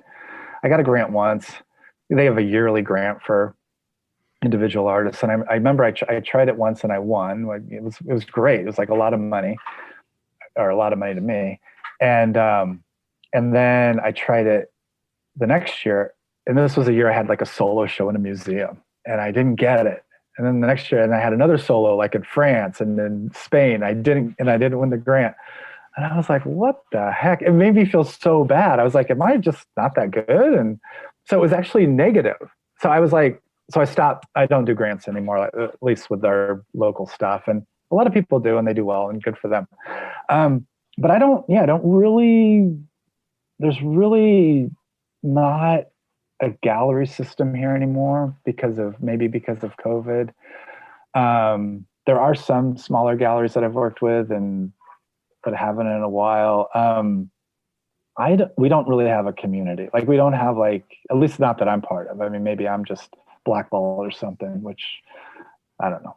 I mean, I kind of like, swing a wide brush on the internet, like, I don't know. I'm happy. I'm successful. I'm not really looking for a community. I'm not looking to, like, other than my wife here, who is wonderful. She's my art community. But I would imagine that there's some mural work goes up a lot. I see, there's people doing murals, which is really great. Which isn't what I like to do. And I'm too old, probably, They look at me as grandpa coming in and telling them how to use, mix, paint or something. I don't know. But I don't, I just, it's, it's not like, it's kind of like if I went to go see a band now, I would feel kind of funny. I'd be like, oh, I don't know. It's kind of loud. Yeah. Oh, that's funny. I Well, I relate had to to that. ask that question because we have a pretty thriving art community here in Denver, and the street scene with the murals and stuff, that's huge here right at the moment. Yeah, I've probably. had Oh, go ahead. I'm sorry. I just had a Access Gallery in Denver. I've worked a lot with them. That's the VSA Arts. They do a lot with kids with disabilities on Santa Fe Drive, I think that is, if I remember correctly. But Damon McLeese, he's the guy who runs that gallery. He's a great guy, and he's helped me so much in my career. I've worked with him probably for 10 years, maybe longer, 15 years. So I've had a lot of shows in Denver. Right on. With them. Yeah, I love Denver. Yeah, great art scene there. That's really cool. Have you ever considered moving west, coming out to Denver? It's beautiful. I don't know. If somebody wants to set me up with a house, maybe. I mean, I never say never, but if someone wanted to make it worth my while, I'd listen. But right now I'm happy. Yeah. I was just curious, if the West ever beckoned to you, and we don't have the public transportation system that DC does. That's for sure. Yeah. But it is beautiful and very healthy, and I like that. So talk about investing a little bit. So you kind of touched on it earlier in the podcast. I love it. It's one of my obsessions now. Yeah. Yeah. So the whole idea was, IBM again, we'll talk about that. But the whole idea of getting a corporate job and setting up a 401k plan, and what does that mean? What's an IRA? So those are kind of the things that are automatically set up for you when you join the corporate world, or salary world, white collar world. So I had those things that I had those after I became a full-time artist. And what I used to do is I'd sell paintings, and it would just go into my checking account. And, you make 0.001% interest on checking usually, and just make sure I pay off my credit cards and everything. So pretty much my whole plan is to maintain zero debt. But what happened is I started to, at the gym, because we joined a gym here, Dana and I, downtown, to try to, this part of 30-year plan, get fit, keep in shape and everything. So she would be taking her aerobic classes or, hardcore classes. And then I would go with her, and I would go run on the treadmill, but the treadmill had a TV on it. So I would sit there and run as far as I could, but watch business shows in the morning. So whether it was, Fox Business, Bloomberg, CNBC, or whatever. And you start listening, you're listening. They're talking about, because I like to think I'm kind of aware of the world. In the beginning was always what I would watch. I would watch like a lot of RT, which is Russia Today. And they would have this guy, Max Kaiser, on back in and he's probably still there, but he would always talk about you need to buy gold and silver and Bitcoin. And that was like that. It was an investment that sounded good. I was like, oh, this sounds really cool. And then you kind of watch, you look at the graphs, and then I started to watch the business shows at the gym, and they were like more capitalist. And I'm like, oh, okay. So then we have this sector here, this sector here. So I learned about stocks versus mutual funds and ETFs. So the whole idea is you buy a bucket. So I used to buy stocks, and you can lose big money in stocks. You just buy like an individual stock. It goes up or down like the whatever. But a mutual fund, like say I buy in a sector, let's say just for fun, international high dividend yield. Sounds like a good stock, but it's international. So in other words, I'm investing in China and Europe or whatever. And that could be like 500 different stocks that you could buy for one share for like $30. So I started looking at that, and I was seeing how, because thought I was pretty good at math back in my old days, and kind of like the ups and downs aren't as stark, but if you look at the overall, you're making like 7%, you're making like 6%, 8%, which is better than 0.0001%, which I was getting in checking. And then I heard about Vanguard, and Vanguard is this like internet online way to invest that has, I don't know if it's trillions, but has billions and billions of dollars in investments from people like where my wife used to work, which is a law firm. And when we first were married, she got one of her financial letter in the mail showing kind of your prospectus and where your money went over the year. And I noticed that her law firm was investing in the Vanguard stocks that I was starting to follow and investing. I'm like, these are really smart people doing what I think we should be doing. So I started kind of mirroring what I was seeing this corporation doing, who was, very wealthy and very, they're gonna sue the people if they probably don't make the money. I don't know if that's true, but so it is that idea that starting early, watching it grow. I mean, it's kind of a boring thing, but it is true. It is over time. If you look at how much money the stock market will make you over time, it sounds like too much, but you would average 10%, which seems like a lot of money. So anybody can go to a future value calculator on the internet, type in a number. Let's say you invest $100 today, you make 10% over 10 years. You're making money. I mean, so that's what I started to do with the painting sales, because we're not really spending money on anything. Is I just started to take the money we made from painting sales and putting them into mutual funds and ETFs. So that's what I've been doing for the past 5 or 6 years, and it's good. It's a responsible thing, I think, that I should be doing as a 50-year-old. So, especially if you want to live till 90, right? Yeah, that's the idea. Exactly. Yeah. Yeah. And then we can talk about retirement. So then when I retire, there's a whole thing called the 4% rule, where you're supposed to take 4% of all of your what is it, stocks or whatever, and you pull 4% out of it every year. That's supposed to last forever. So this art business, it's very much with that goal now. When I was 28 or 30, it was get in a museum, get in the galleries, get known, get a website that gets followed by 5,000 people or 10,000 people. Now I have all that. Now I need to go to the next part, where it's the responsible adult life, and still painting, but going for the long game. So do you set aside a percentage of each painting, or a certain dollar amount? It's pretty much just pay off all the bills first. Pay every credit card, everything gets paid off, and then anything extra goes into the market. Gotcha. Kind of how we try to do it. So, and pay your taxes, everybody, because the taxes always find you. So that's always the big one. And that's the funny thing, like, people don't understand. Like, so let's say I sell, so every quarter you pay taxes as an artist or a business. So let's say I made $10,000 over 3 months. I have to pay, probably if I made that little, it wouldn't be right, but let's say you have to pay 30% of your painting sales has to go to taxes every 3 months. So you have to realize that's coming. Like it's not like you sell a painting for $10,000, you get $10,000. No, you get like $7,000, because a lot of that goes to taxes, not most, but so that's always the way you have to. A lot of artists, because you may think, oh, you don't really get $100, you get like $70. Right. You pay taxes. Because Uncle Sam is now the gallery owner that's taking a percentage of your. You got You're not getting anything in return from that gallery owner. Yep. Or that agent. Yep. It's very true. No, that's true. And I don't think a lot of people think about that, especially if they're just talking about it. But that's true. Yeah. So all those art sales, you do have to, and so we keep really good books. Like Dana does all the spreadsheets, and so we keep all our expenses, all of our, sales, and so that's the other thing too, is like, what payment types do you take? So like I take, of course, PayPal, but then you can do credit card with Square. You can do Venmo, which is awesome because that's direct bank. You do Zelle, that's direct. PayPal is going to do Bitcoin now.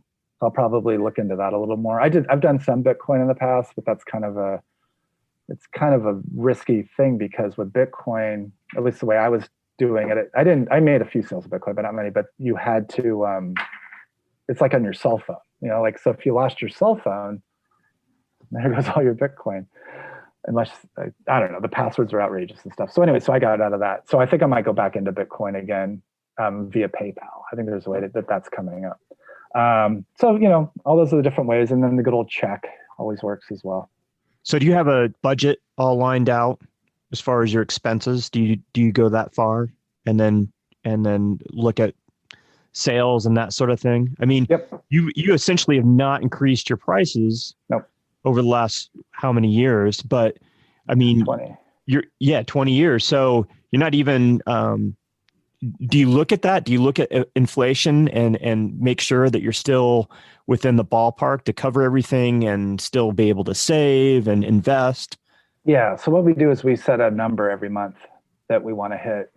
So like if it's like the 10th day of the month and we've hit our number, then we kind of can slow back. We can hit the brakes a little bit. So the idea is so it's all about goals. So you have like a lot, our year goal is a certain number. So once we hit that year goal, then we can really slow down because we don't want to just get knocked with taxes, because we kind of save for taxes. Like you have to have that savings aside too, because that's an expense that's coming. And then, just the more you make of that, the more you have to put into that. So it doesn't feel as good. So we have a monthly goal, I guess a monthly goal, and then definitely a monthly goal, and then a yearly goal. Dan and I work hard enough. We've done really well with that system, and we're not looking to make, I'll say too much money in a sense. Like in other words, it's almost like by setting our goals lower.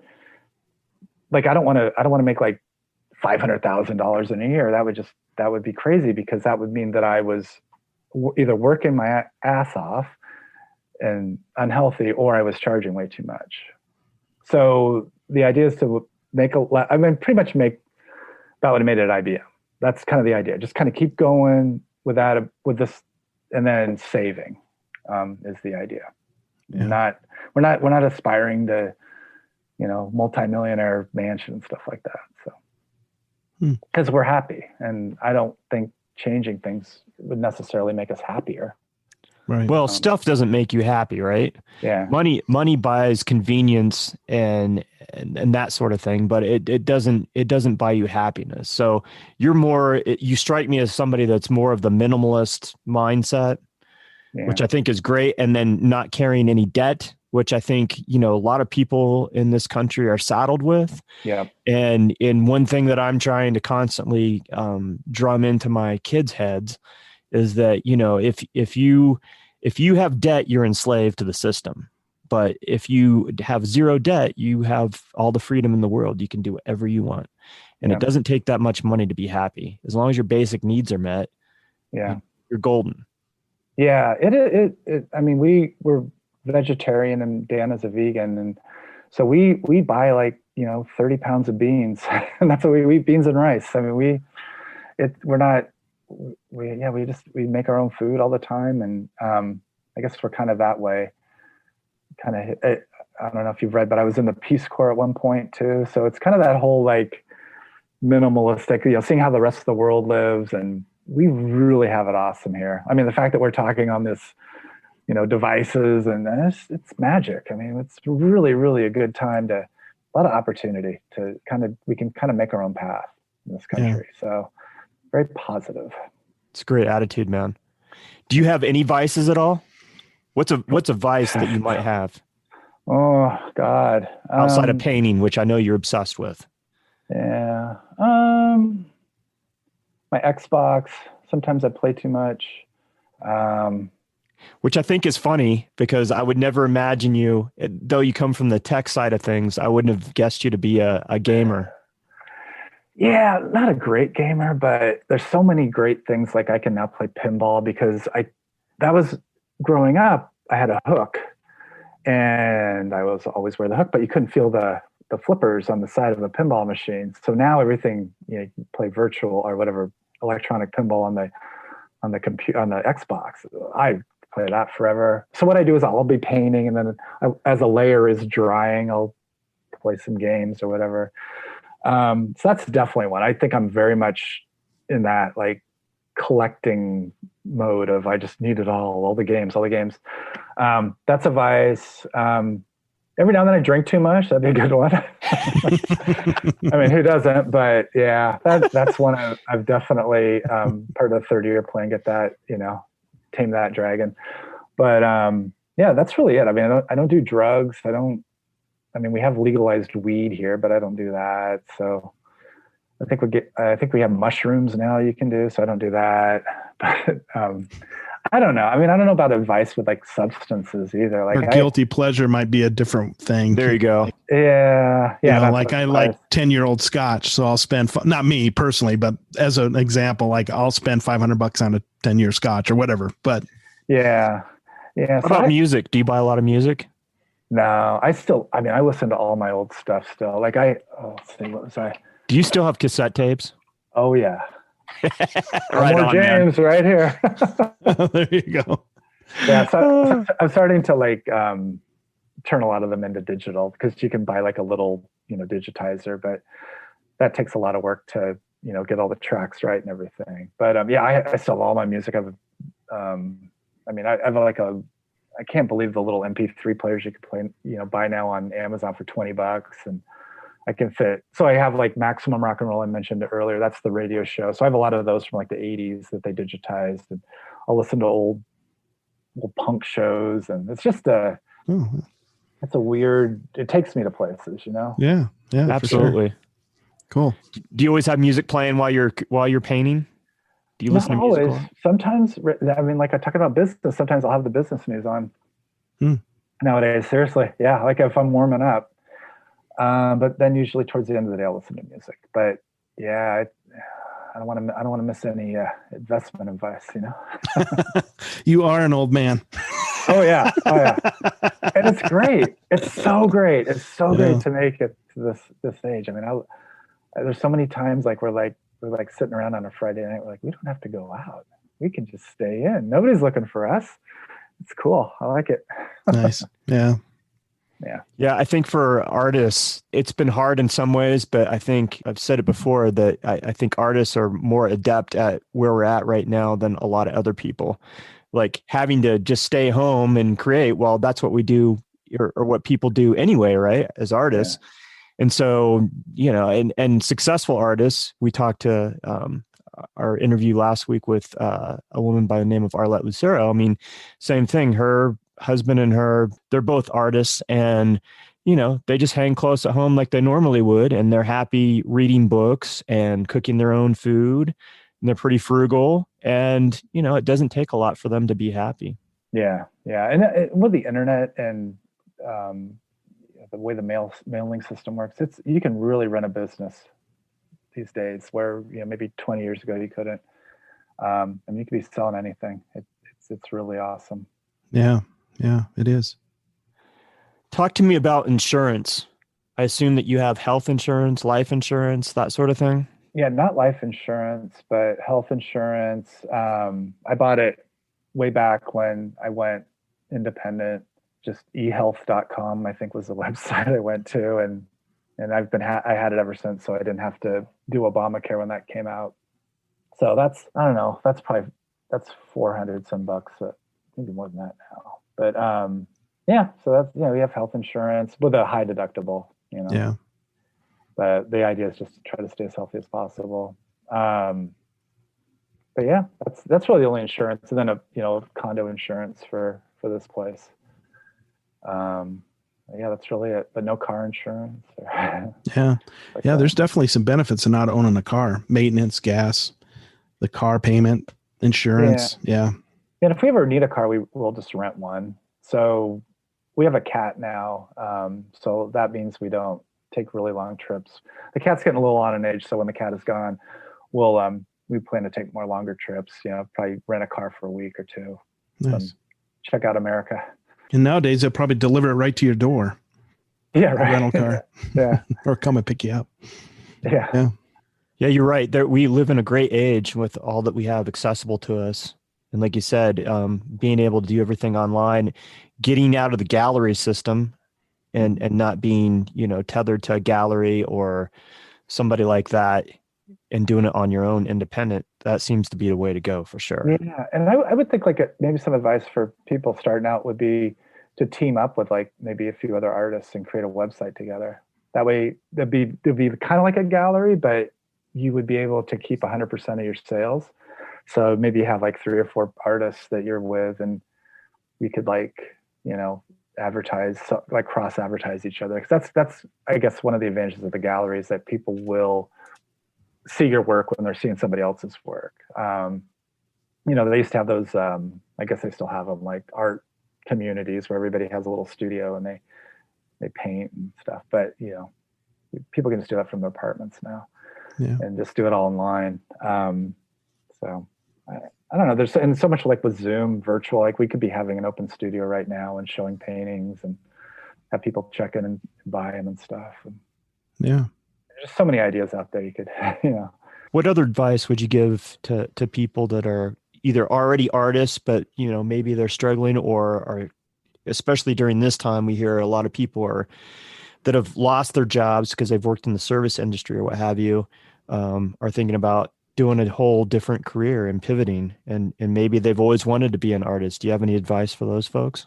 I mean, I guess when you start doing art, you're going to sell to your friends first and your coworkers. Like that's kind of like what happened to me. Like people that on a day-to-day basis are going to buy your art and they're going to support you, and that'll get you started. And probably if you do well enough, you're going to have a gallery approach you and give you a show, and then they're going to say, "Hey, raise your prices."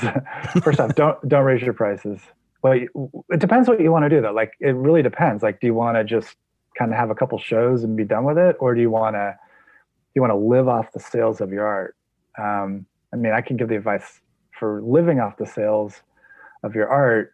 The advice, I mean, it's only what I've done, but you really can't have a car. You can't really go out to eat. You don't get a fancy cell phone. You don't get fancy cable. Minimize your expenses as much as possible.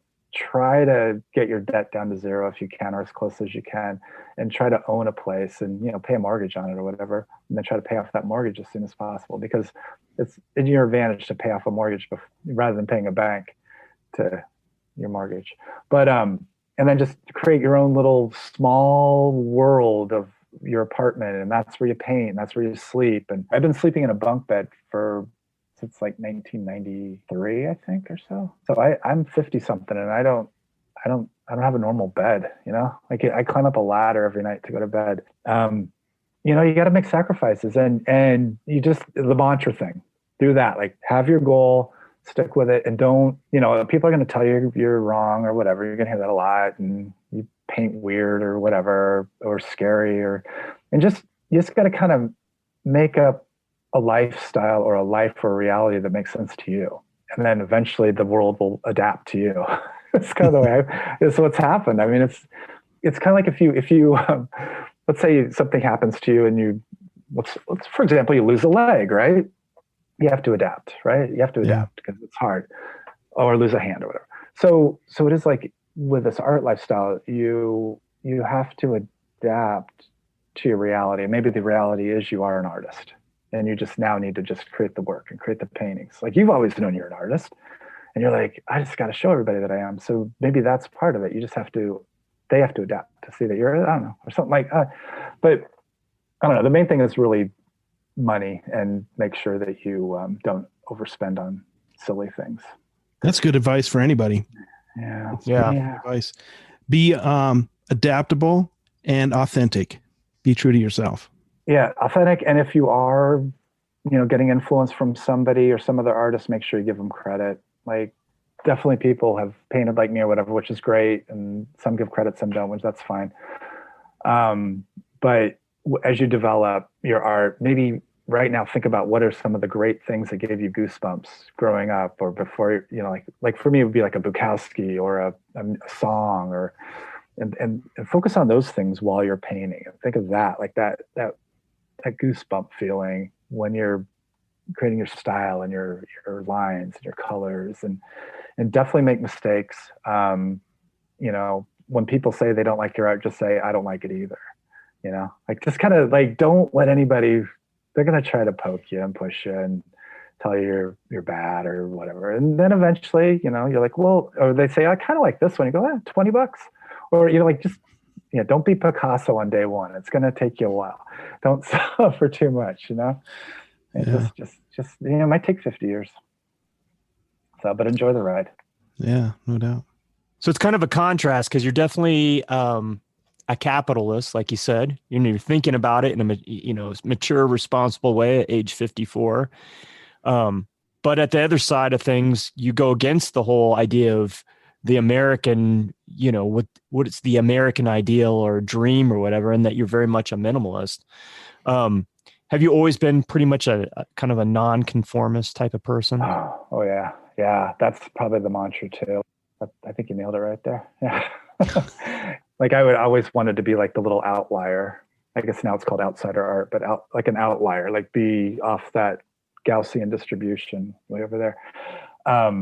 So it is kind of a feeling of isolation, like that's a big part of art. Like to do this painting, and I think Dana maybe had this a lot with her childhood too, like a lot of alone time. You just have to be very comfortable being by yourself and not like the social is to be pretty low too. Like our social is art openings.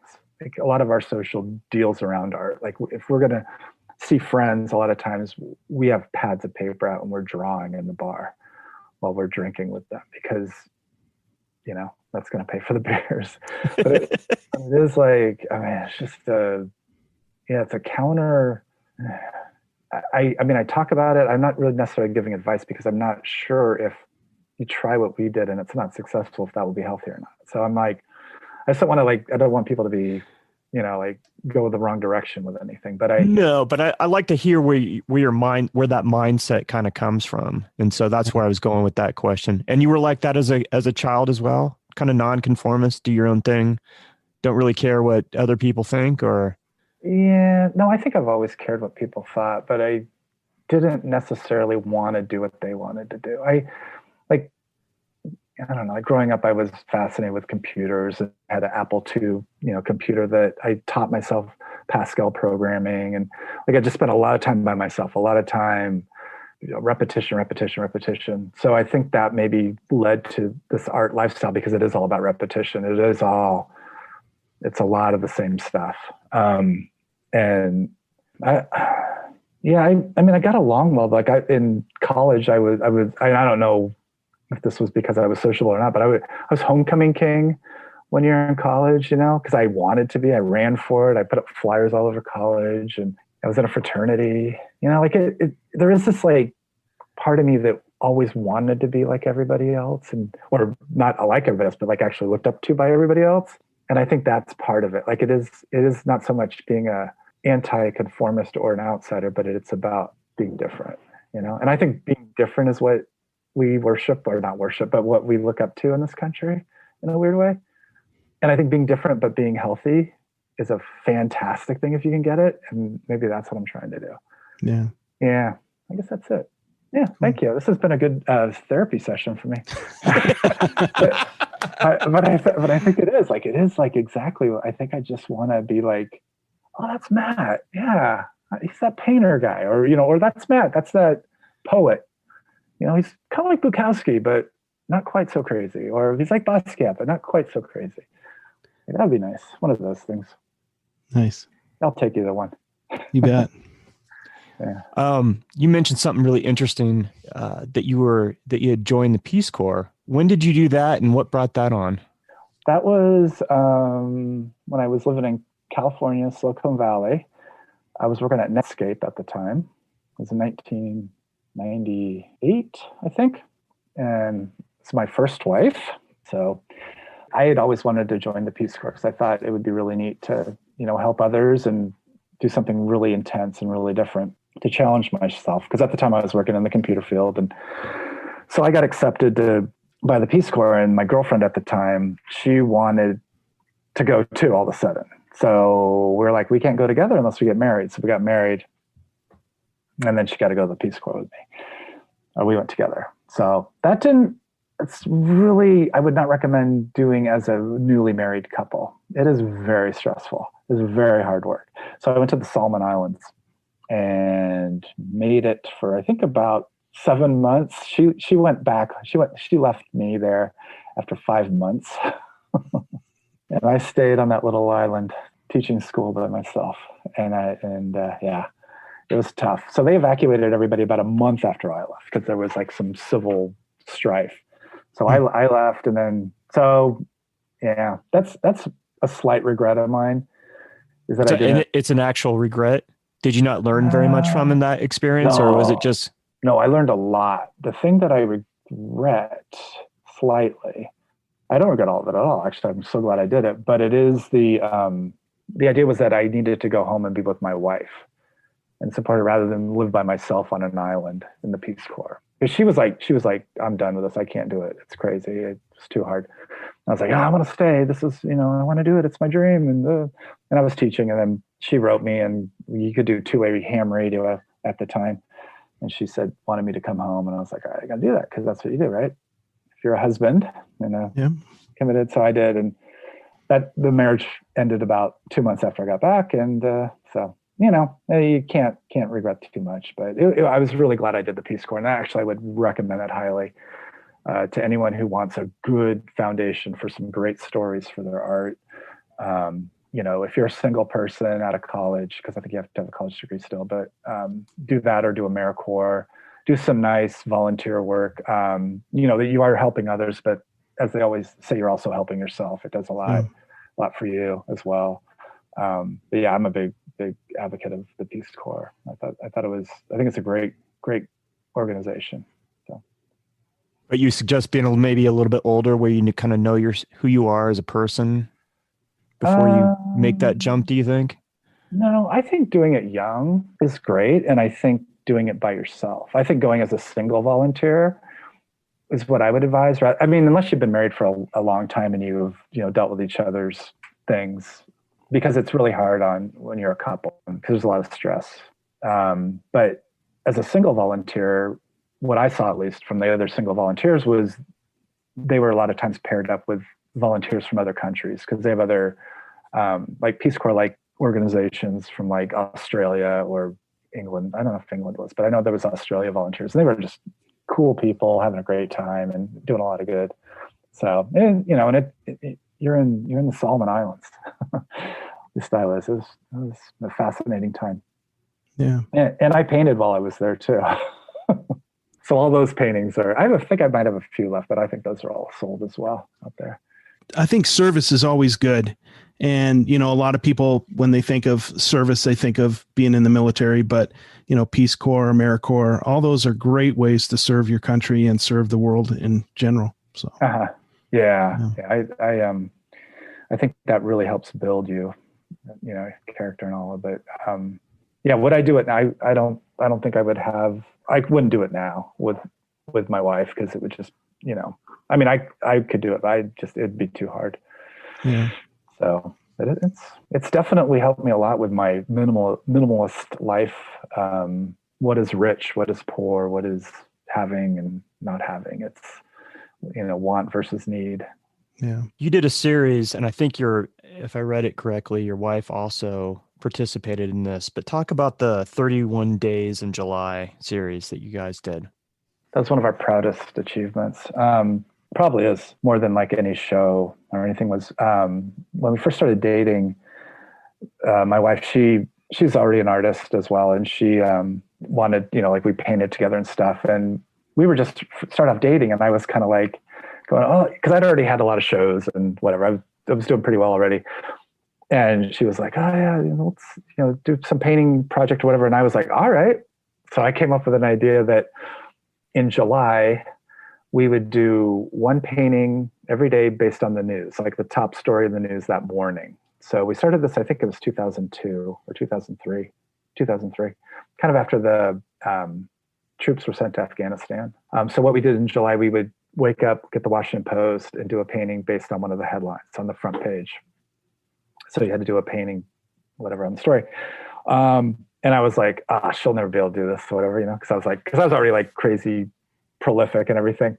So about halfway into that first year, that month, like she's kicking my butt. She's doing awesome. And, has her own, she's like this super hardworking, great work ethic artist. I had no idea.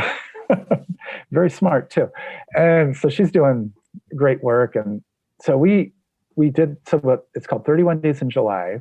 It's 31 paintings. We don't take off weekdays or weekends. We didn't go to any 4th of July barbecues.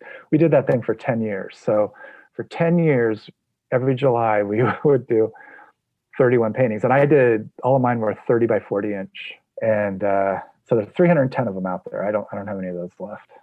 Wow. That's a lot, man. All based on the news. So it was like everything from, I think it was George Bush going, bring them on. And there were like bombings in England and just all kinds of weird, things we look back now, like, oh, I think I remember that. But we painted it. Yeah, just, so it's 31daysinjuly.com is the website where we put them all up on. You can see them all there. Being as prolific as you are, do you ever get burned out? Nope. Still not burnt out. Yeah, I can get tired, but I look forward to painting. I'm going to paint tomorrow. I'm looking forward to it. I'm not painting today. Today I have to package sales after I talk to you guys, but I can do that tomorrow morning. Because like I said, I only sold 5 or so. I'll do that tomorrow morning. But yeah, no, I don't get burnt out. Sometimes when I do repetition, like when I do, let's say I'm doing a gallery show and they're like, oh, we'd love for you to have some small paintings that we could sell individually. I'm like, all right, I'll do I'll do 20 bees, 20 bulls, 20 birds, like my icon stuff. Those can be kind of repetitious and boring to me sometimes because I've just done it so many times. That's not really burnout. It's just kind of like not as fun. But usually every time I paint, it's just fun. I have a good time. I was going to ask you, it seems like you have pretty much a standard routine weekly and daily. What do you do to kind of break that up? All I do is paint and run. I really don't do anything other than this. Really, every day. Has the exercise really helped you as far as like putting you in a different space and just feeling healthier? A little bit. I've always exercised, but I'm trying to do it now for more of a reason of long-term health. I think it's a good way.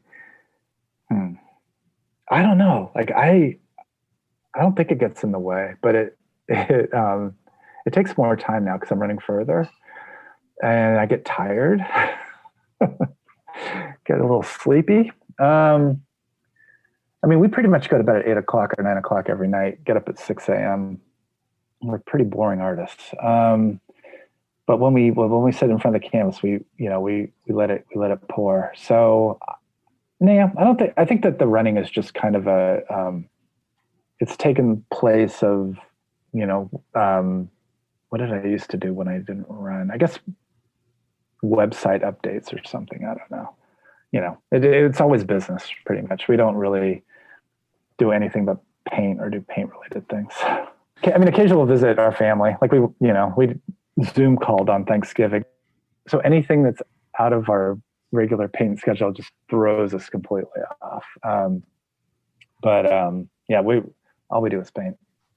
You feel guilty if your routine gets messed up? You said that it throws you off. Do you feel guilty if you don't paint or you don't work that particular day when you usually would be?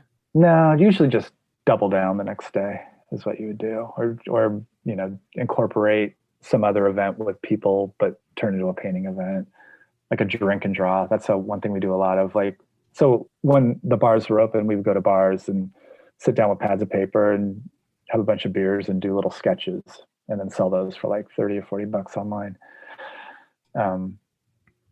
But yeah, I mean, we go to museums, but all the museums are closed now too. They just closed them again. So. Do you sell more work off your website, or do you sell as much or more off via social media when you post stuff? Would you say? Oh, probably website still. Yeah, website, definitely. I'd say social media is 10%, 20% maybe. Okay. And mostly off Facebook? Yeah. Yeah, probably Facebook is the number one. Yeah. And then, I know that's going to go away probably someday in 10 years or whatever, or 5 years. So have to just adjust then and do something else. That's the other part about investing, like I think, really plan for those thin years that might show up. Have you had thin years? Not yet. Yeah. One of my stats I like to always say is I've never asked to be in a show since I was laid off. So since 2001. Nice. So they just came. Yeah, I don't know. I mean, that could dry up tomorrow. Hopefully not. Paint something good. I think that's pretty impressive. So, and you have collectors all over the world, so they know about you. They go to your website, see what new stuff has been posted, and then pretty much just buy off your website. Yeah, yeah. And if I'm thinking like I have good work that hasn't sold in a while, I might maybe buy a Facebook ad to kind of show more people what what I have. I haven't bought Facebook ads that much lately, but those are kind of nice because you can target people that way, outside our art collectors or whatever. So that's been successful for you, that investment? I think so. I haven't done much of that this year, but last year I did. I probably spent like maybe $50 the whole year on it. But every now and then, if I have something I know is good, and that's another thing too, like selling everything online, it all comes down to your camera and Photoshop and making a good image that's at the right resolution and a good size. So there's things I haven't sold that I know are good. I'm like, I just need to retake the picture. Like there's things like that, or work on the white levels and make sure that it looks, what it really looks like, rather than like some yellowed out, blurry thing. Right. So that's really important, is having really good images of your artwork, and when you put it online. So have really good lights. Make sure you go to I use 1000bulbs.com. They have all kinds of different lights with all the different Kelvin ratings, so you can get like daylight lights and all the different spectrums of things. You want to make sure that you really get a good representation of your work without a lot of shadows and stuff. Yeah. Was that a little bit of a learning curve? Have you always done your own photography, or do you hire somebody out to do that? Always done it. Yeah, myself. In the early days, the early days of the internet, I in the early or late 90s, I had a video camera. So I would videotape the painting, and then I would play it on a VHS tape, freeze the frame. And I had movie making software or hardware back then, because I was doing those little short films. So I would take that frame, and that frame I would save to a JPEG off of a VHS tape. That's how I would post the paintings. 1995 or so, or 6. Yeah. So, and then eventually digital cameras came along, and it was amazing. So yeah, we didn't always have a digital camera. So that's a big trick, is just get yourself a nice DSLR camera, Canon, you're set. Talk about, and we've talked to a couple people that have done this, but you have a Patreon page set up. Talk about how that's worked for you, and how you have that set up. Yeah, that one, I saw some other artist was doing it, and I was like, I could do that. So I started off by doing, you could give me, I was like, $200 and tell me what to paint. So that I did that for a while. It was like a commission thing, and that was working well. I was getting a lot there. But my big thing now that I do is postcards. So every month I think it's I don't know how many people. It's a good number that give me a monthly subscription, and I write on one of my art postcards. So I go to Vistaprint and get postcards made.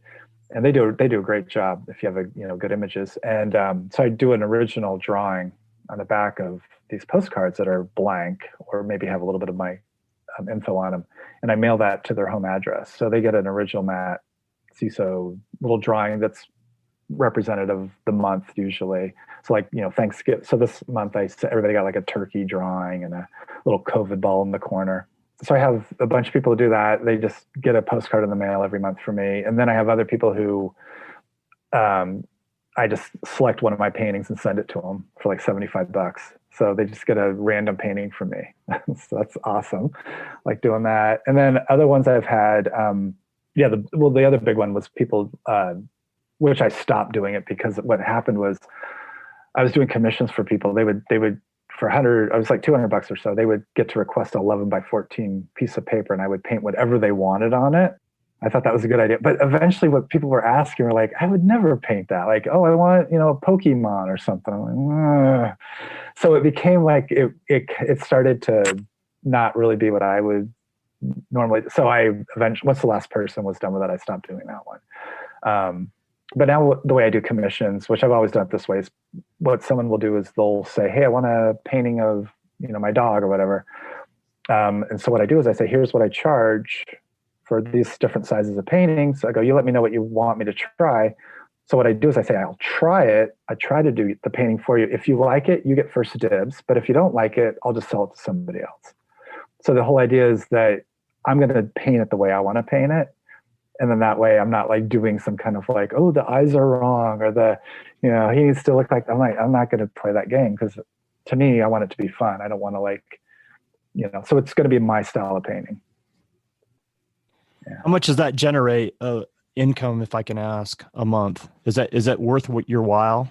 Yeah, it's worth my while. It's probably like $500. It's been as high as 1,000. I've made a lot over the years with it. It's been going on for like 3 years. And overall I've done well, but it's definitely not like, it's not like I could live on it. Right. I mean, maybe eventually. Like this, I think just this week I got 3 new patrons. So, like it is going up, but that's me sitting, doing postcards. I don't know if that's like, if I start doing, 300 postcards a month, that might be too much work. But right now I'm only doing like, I don't know, 30 or 40. So it's a nice little supplement to everything else that you have going on, and it doesn't take up so much time that it's not worth it. Right. And what it does is it allows people who normally wouldn't buy my work to have originals. And I have some people that have been patrons for like however long it started, I guess 3 years ago. And they haven't quit. So, I mean, I guess it's value for money. It could, I mean, if I had too much of it, it could consume me. Then I would be like, I can't do it anymore. I'd have to change the model, like maybe I would just stamp a thing and sign it. I don't know. But right now, very doable. It's enjoyable. And what it does is, one of the big things I do is I have, so many paintings over the years. A lot of my best ones I've made into postcards. So you're basically getting a little print of mine, like a 4x6 or whatever size that is. Really nice color that you can put it in a frame, double-sided if you want to see what's on the back. But pretty much every time you buy one of my paintings, I'll write you a little note on one of my little art postcards. So you're always going to get a little something extra when you buy a painting. That's cool. And that was one of the things early on with like punk rock days, when you would, like in the Maximum Rock and Roll magazine, like one of the bands I really loved what they did. It was the Smoking Popes before they became really popular. But this was like in the 90s, so it wasn't that long ago. But I remember they sent me like a personal note and like a little, like maybe like a little flyer from a show. And I was like, that's so cool. Because I was like, oh my God, the Smoking Popes. And it's that kind of, like, once I remember I sent something to Ian MacKay from Fugazi, and he was like, I remember he wrote me, and I got a letter from him when I was in the Peace Corps. I came all the way to Solomon Islands, and he just thanked me. I was like, that just means so much. So yeah. if I, I'm very approachable. People can, whatever, call me, email me, whatever. But if they like to get a note from me, I want to make sure they get a note from me. If that'll make them happy. Yeah, that's really cool. I like that. Do you correspond with your other collectors out there beyond the stuff that you do for the patron stuff? How do you mean? Well, we have a friend that he's very much, he uses the U.S. mail, and he writes postcards and letters to people that have collected his art over the years, and also, lets them know that, hey, I have a new body of work, or I'm working on a new series. And sometimes he generates art sales that way as well. So I didn't know if that's something that you do. Yeah, I did that a few years where I would, when I started, maybe send like a Christmas card or something to some people, but it's just so much too many now, I guess. Or the way I do that now is with my mass email, which I do that through MailChimp. So I try to maintain a list of people that are interested to hear from me. So there I might, and I can do a sale. Maybe I say, hey, here's my site. Ignore that price. You get this price, kind of thing.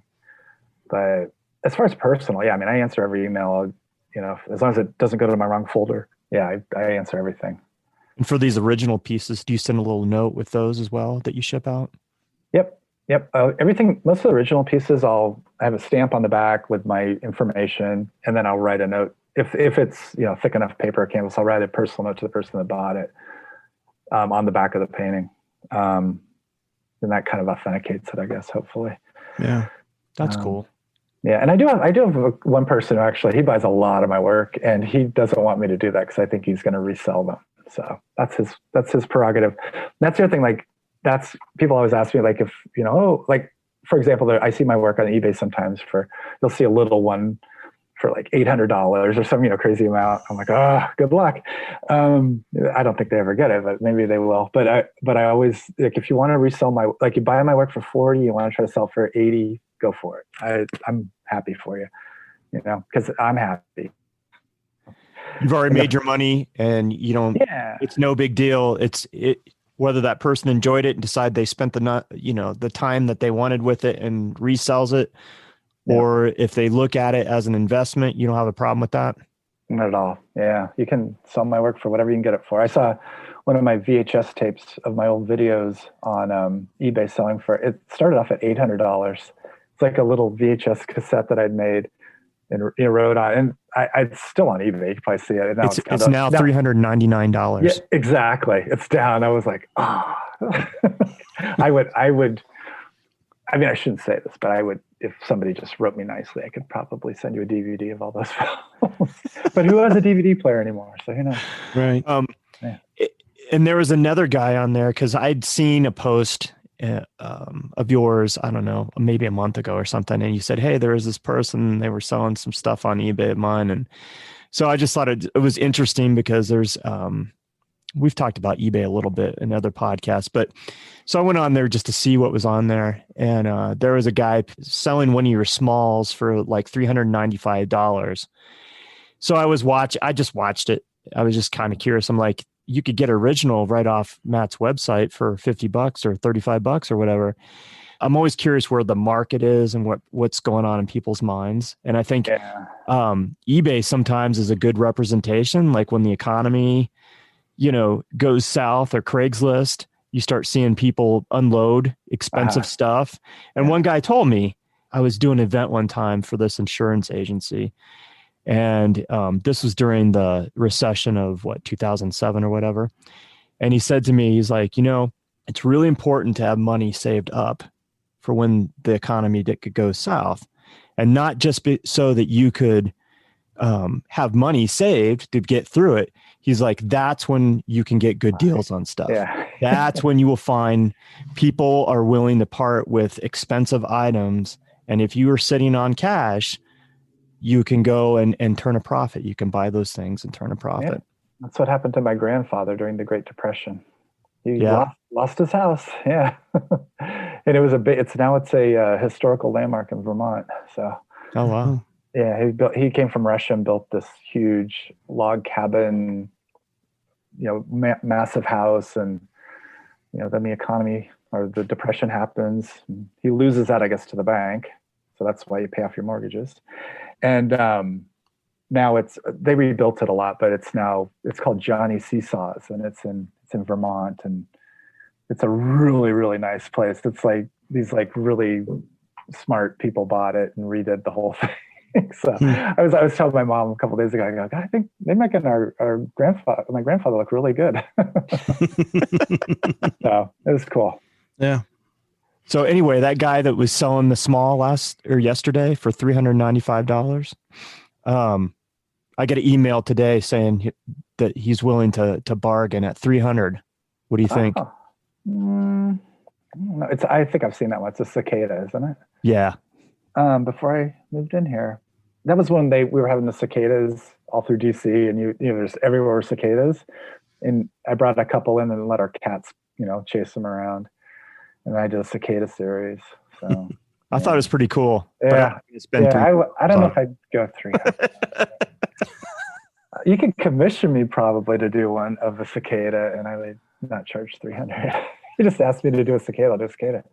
Well, and you got some great stuff on your website. So, and now that we know that, come January, there's going to be a whole cache of new pieces up there. And from what I saw, talking to you today and seeing in the background of your studio, there's some nice work. So save your pennies. Yeah. Don't blow it all on Christmas. Yeah. Save it for January and support Matt and his there you go. art life. Yeah. Anything that you're looking forward to in 2021? Any shows that you have coming up? Anything you want to promote or mention? I have one planned for March in Lock Haven University. I think that's called, Pennsylvania. I think that's going forward. I need to look into that. And then one in Norfolk, Virginia in the fall at the Baron and Ellen Gordon Museum at ODU University, or Old Dominion University. So those are the two shows I think are going to happen. As I tell them, I'm like, just let me know a week ahead of time and I can pay for, but I'll be painting no matter what. I mean, I just look forward to doing some new work and hopefully making some interesting sales. And I don't know what I'm really looking forward to. I guess hopefully just peace. There you go. That would be nice. That would be. Yeah. So hopefully everybody is, doing okay health-wise and stuff, and everybody gets to get back out there and the bar's open. There you go. Yeah. So that's good. This has been a great conversation. You've had so much good information, and it's nice to talk to somebody as business savvy as yourself that has had a long art career and will continue to have a long art career. Got your 30-year plan or 40-year plan in place. Yeah. It was an absolute delight to talk with you today, and I appreciate you sharing all this information with us and our listeners. Well, thank you. It's been real fun, and anytime. I mean, I'm very approachable, or you can find me online anytime, anybody that watches this. So send me questions or whatever. Hate mail, love mail, whatever. It's all good. Just that I'm making an impact. Well, I love your stuff. So I'm looking forward to January to see what comes out. I'll be watching your website. Awesome. Thank you very much. Yeah. For the Tenant Podcast, I'm Todd Pearson. And I'm Wes Brown. Have a great week.